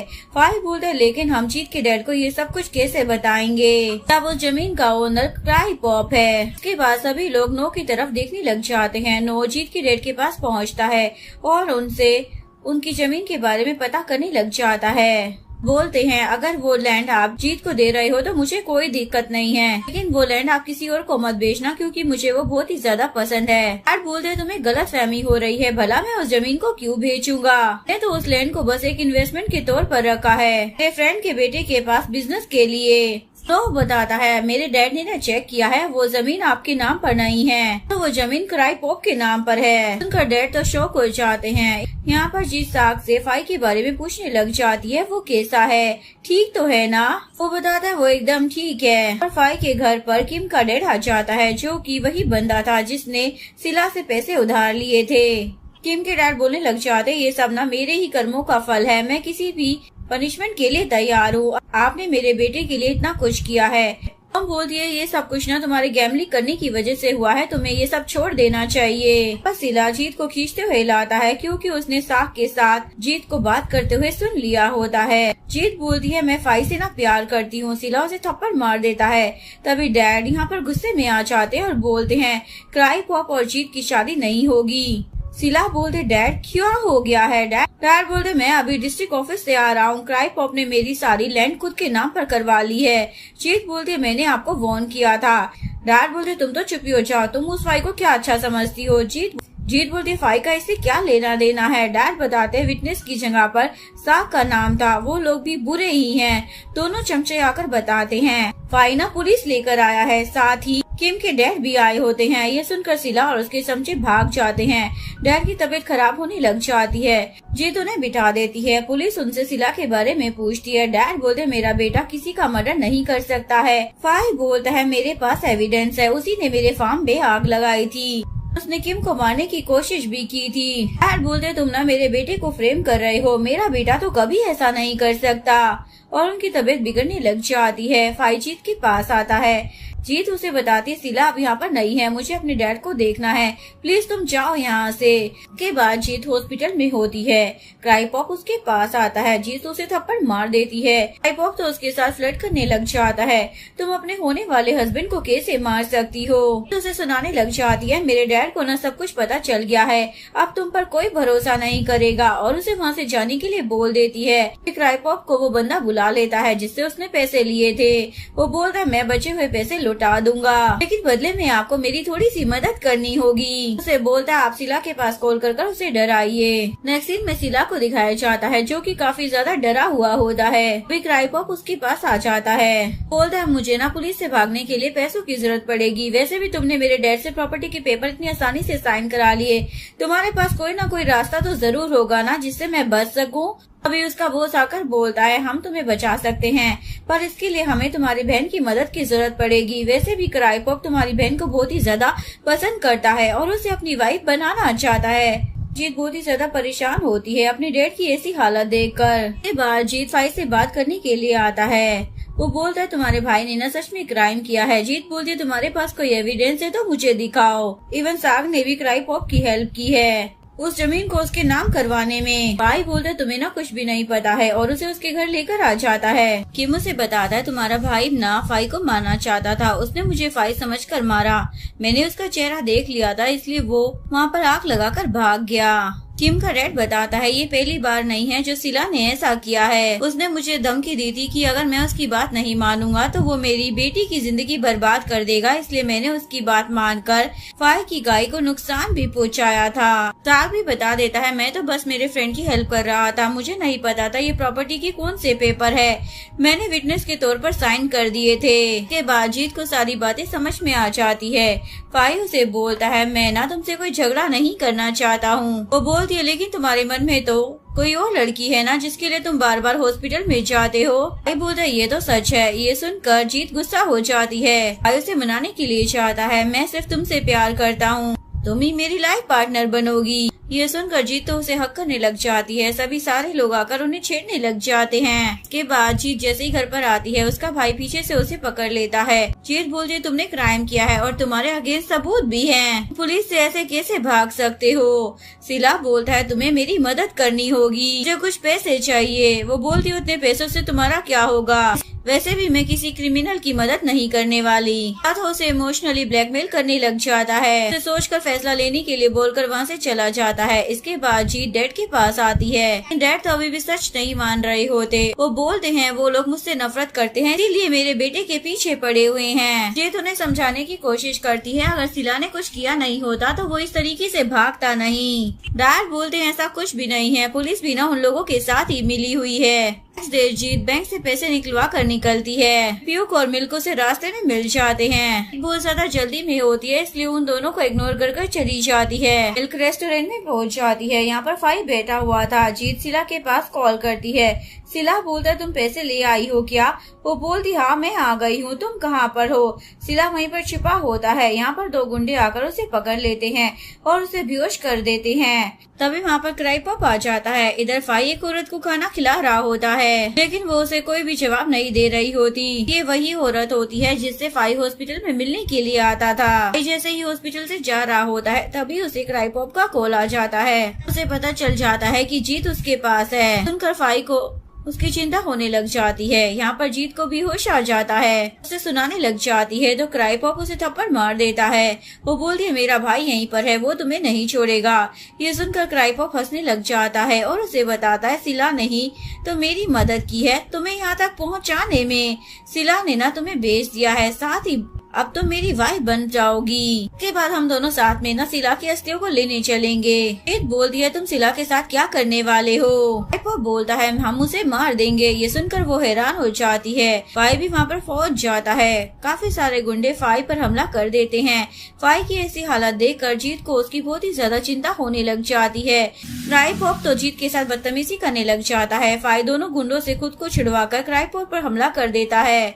उसे गन छीनने की कोशिश करता है। उन दोनों के बीच में काफी ज्यादा फाइट होती है। भाई तो क्राइपॉप को बहुत ही ज्यादा मारता है, उसे बोलता है तुम्हारी हिम्मत कैसे हो गई मेरी वाइफ को टच करने की। के बाद वो जीत की रस्सियां खोल देता है। जीत उसे बोलती है पहले शीला को जाकर बचाओ। भाई बोलता है वो ना बहुत ही ज्यादा बुरा है, इसीलिए उसके साथ ऐसा हो रहा है। जीत बोलती है लेकिन वो मेरा भाई है। यहाँ पर बॉस के गुंडे पहुँच जाते हैं और शीला को पकड़ लेते हैं। अबे वहाँ पर फाई गन लेकर पहुँच जाता है। जीत उन्हें बोलती है तुम्हारे जितने भी पैसे है ना हम लोग दे देंगे, मुझे थोड़ा सा वक्त दे दो। बॉस आकर बोलने लग जाता है मुझे ना 3 दिन में मेरे पैसे वापस चाहिए। बोलती है हम 1 हफ्ते में पैसे लौटा देंगे। जिसके बाद बॉस वहाँ से चला जाता है। शीला को भी समझ में आ जाता है कि उसे बहुत ही बड़ी गलती हुई है। शीला बोलता है मुझे पुलिस ले जाए, उससे पहले मुझे डैड से मिलना है। सीन में डैड शीला पर बहुत ही ज्यादा गुस्सा कर रहे होते हैं क्योंकि उन्हें सारी सच्चाई पता लग गई थी। जीत और फाई डैड को रोकने की कोशिश करते हैं। डैड चिल्लाते हुए बोलते हैं तुम तुम्हारी बहन के साथ ऐसा कैसे कर सकते हो। शीला माफी मांगने लग जाता है। जीत डैड से बोलती है क्राइपॉप ने इसका ब्रेन वॉश कर दिया था। डैड उसे काफी ज्यादा सुनाते हैं और वो बेहोश हो जाता है। नेक्स्ट सीन में हमें हॉस्पिटल का सीन दिखाया जाता है। जीत शीला को बोलती है डैड तुमसे गुस्सा नहीं होंगे अगर तुम अपने क्राइम को कबूल कर लोगे। शीला को अपनी गलती का एहसास हो जाता है और वो जीत से माफी मांगता है और वो उसे हक करता है। तभी वहाँ पर पुलिस आ जाती है। शीला फाई से भी माफी मांगता है मैंने पास में तुम्हारे साथ बहुत कुछ गलत किया है और सबसे ज्यादा पिम के साथ बुरा किया है, उसके लिए मुझे माफ कर देना।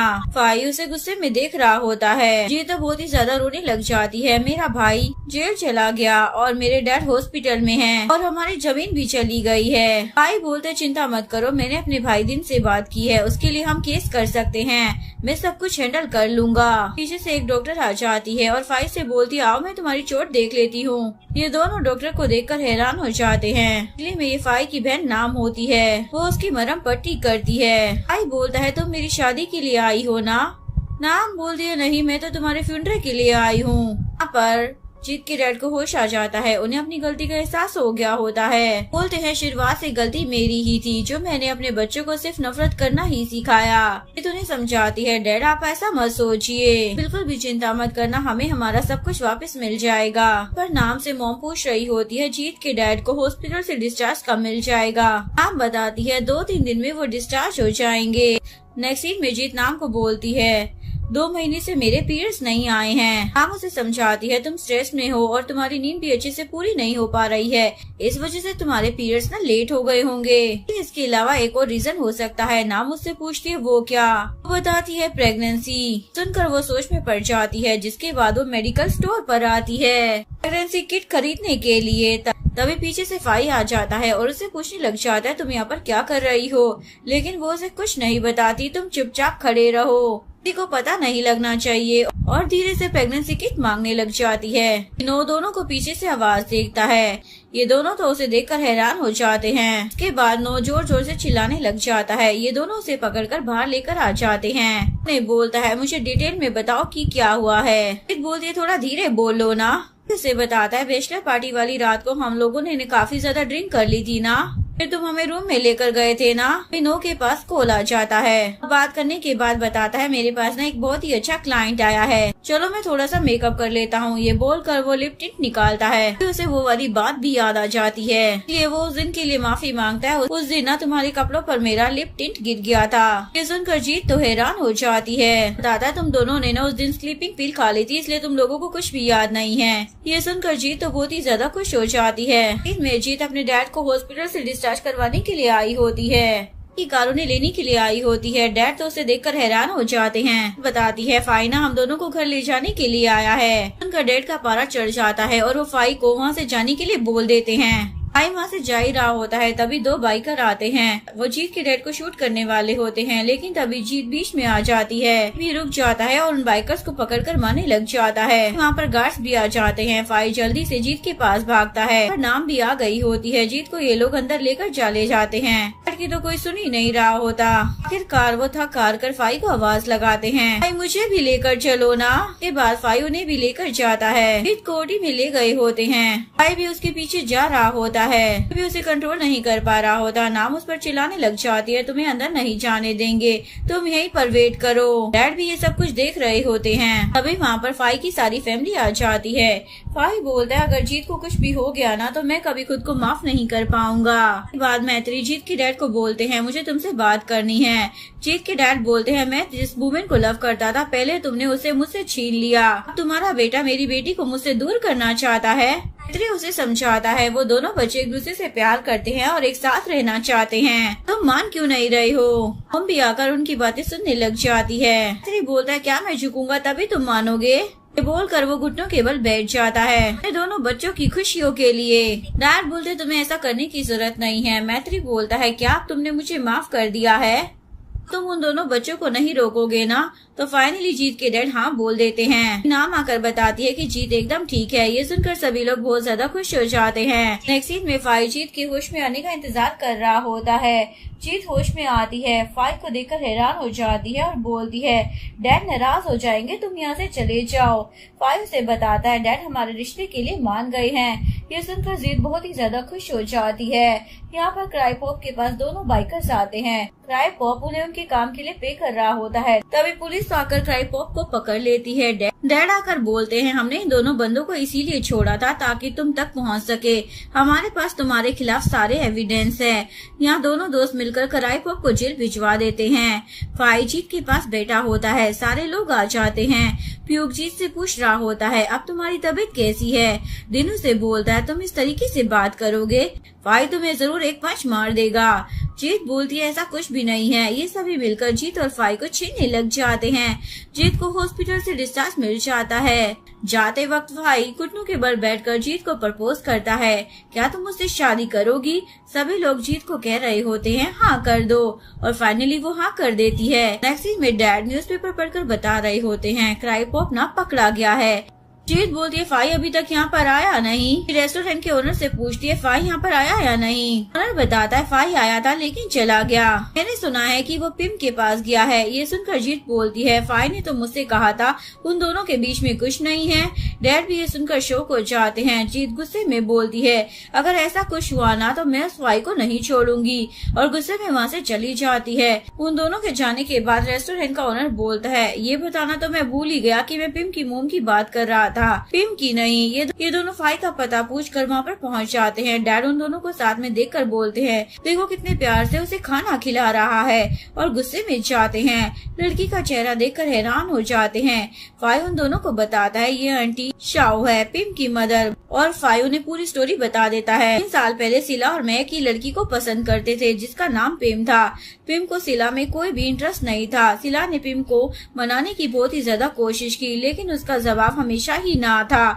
एक दिन सिला ने पिम से झूठ बोला और उसके साथ जबरदस्ती की। पिम की हिम्मत नहीं थी किसी को सच बताने की। पिम को किसी को भी सच बताने की हिम्मत नहीं थी, जिसके बाद पिम और उसकी मॉम दोनों छुप कर रहने लगे। लेकिन पिम से लोगों के ताने बर्दाश्त नहीं हुए, जिसके बाद वो चल बसी, और उसकी मॉम को इसी बात का सदमा लगा है, इसीलिए वो 3 सालों से यहीं पर है इसी हालत में। सुनकर डैड तो बहुत ही ज्यादा शर्मिंदा हो जाते हैं। जीत बोलती है, डैड जब पुलिस वाले भाई को लेकर जा रहे थे तो उसने पिम के लिए इससे माफी मांगी थी, इसका मतलब ये एकदम सही बोल रहा है। जिसके बाद फाई जीत से माफी मांगती है उसे गलत समझने के लिए, और डैड पिम की मोम से माफी मांगते हैं अपने बेटे की गलतियों के लिए। मेरा बेटा अब जेल में है और मैं उसकी गलतियों का प्रायश्चित भी करूंगा। नेक्स्ट सीन में फाई और जीत की एंगेजमेंट का दिन दिखाया जाता है। फाई जीत को रिंग पहनाता है और जीत को फाई को किस करने के लिए बोल रहा होता है। फाई जीत को चैलेंज करता है। जीत उसे सबके सामने किस करती है। विनो पीछे से बोलता है, फाई तुम कैसे पीछे रह सकते हो। इसके बाद फाई भी उसे किस करता है।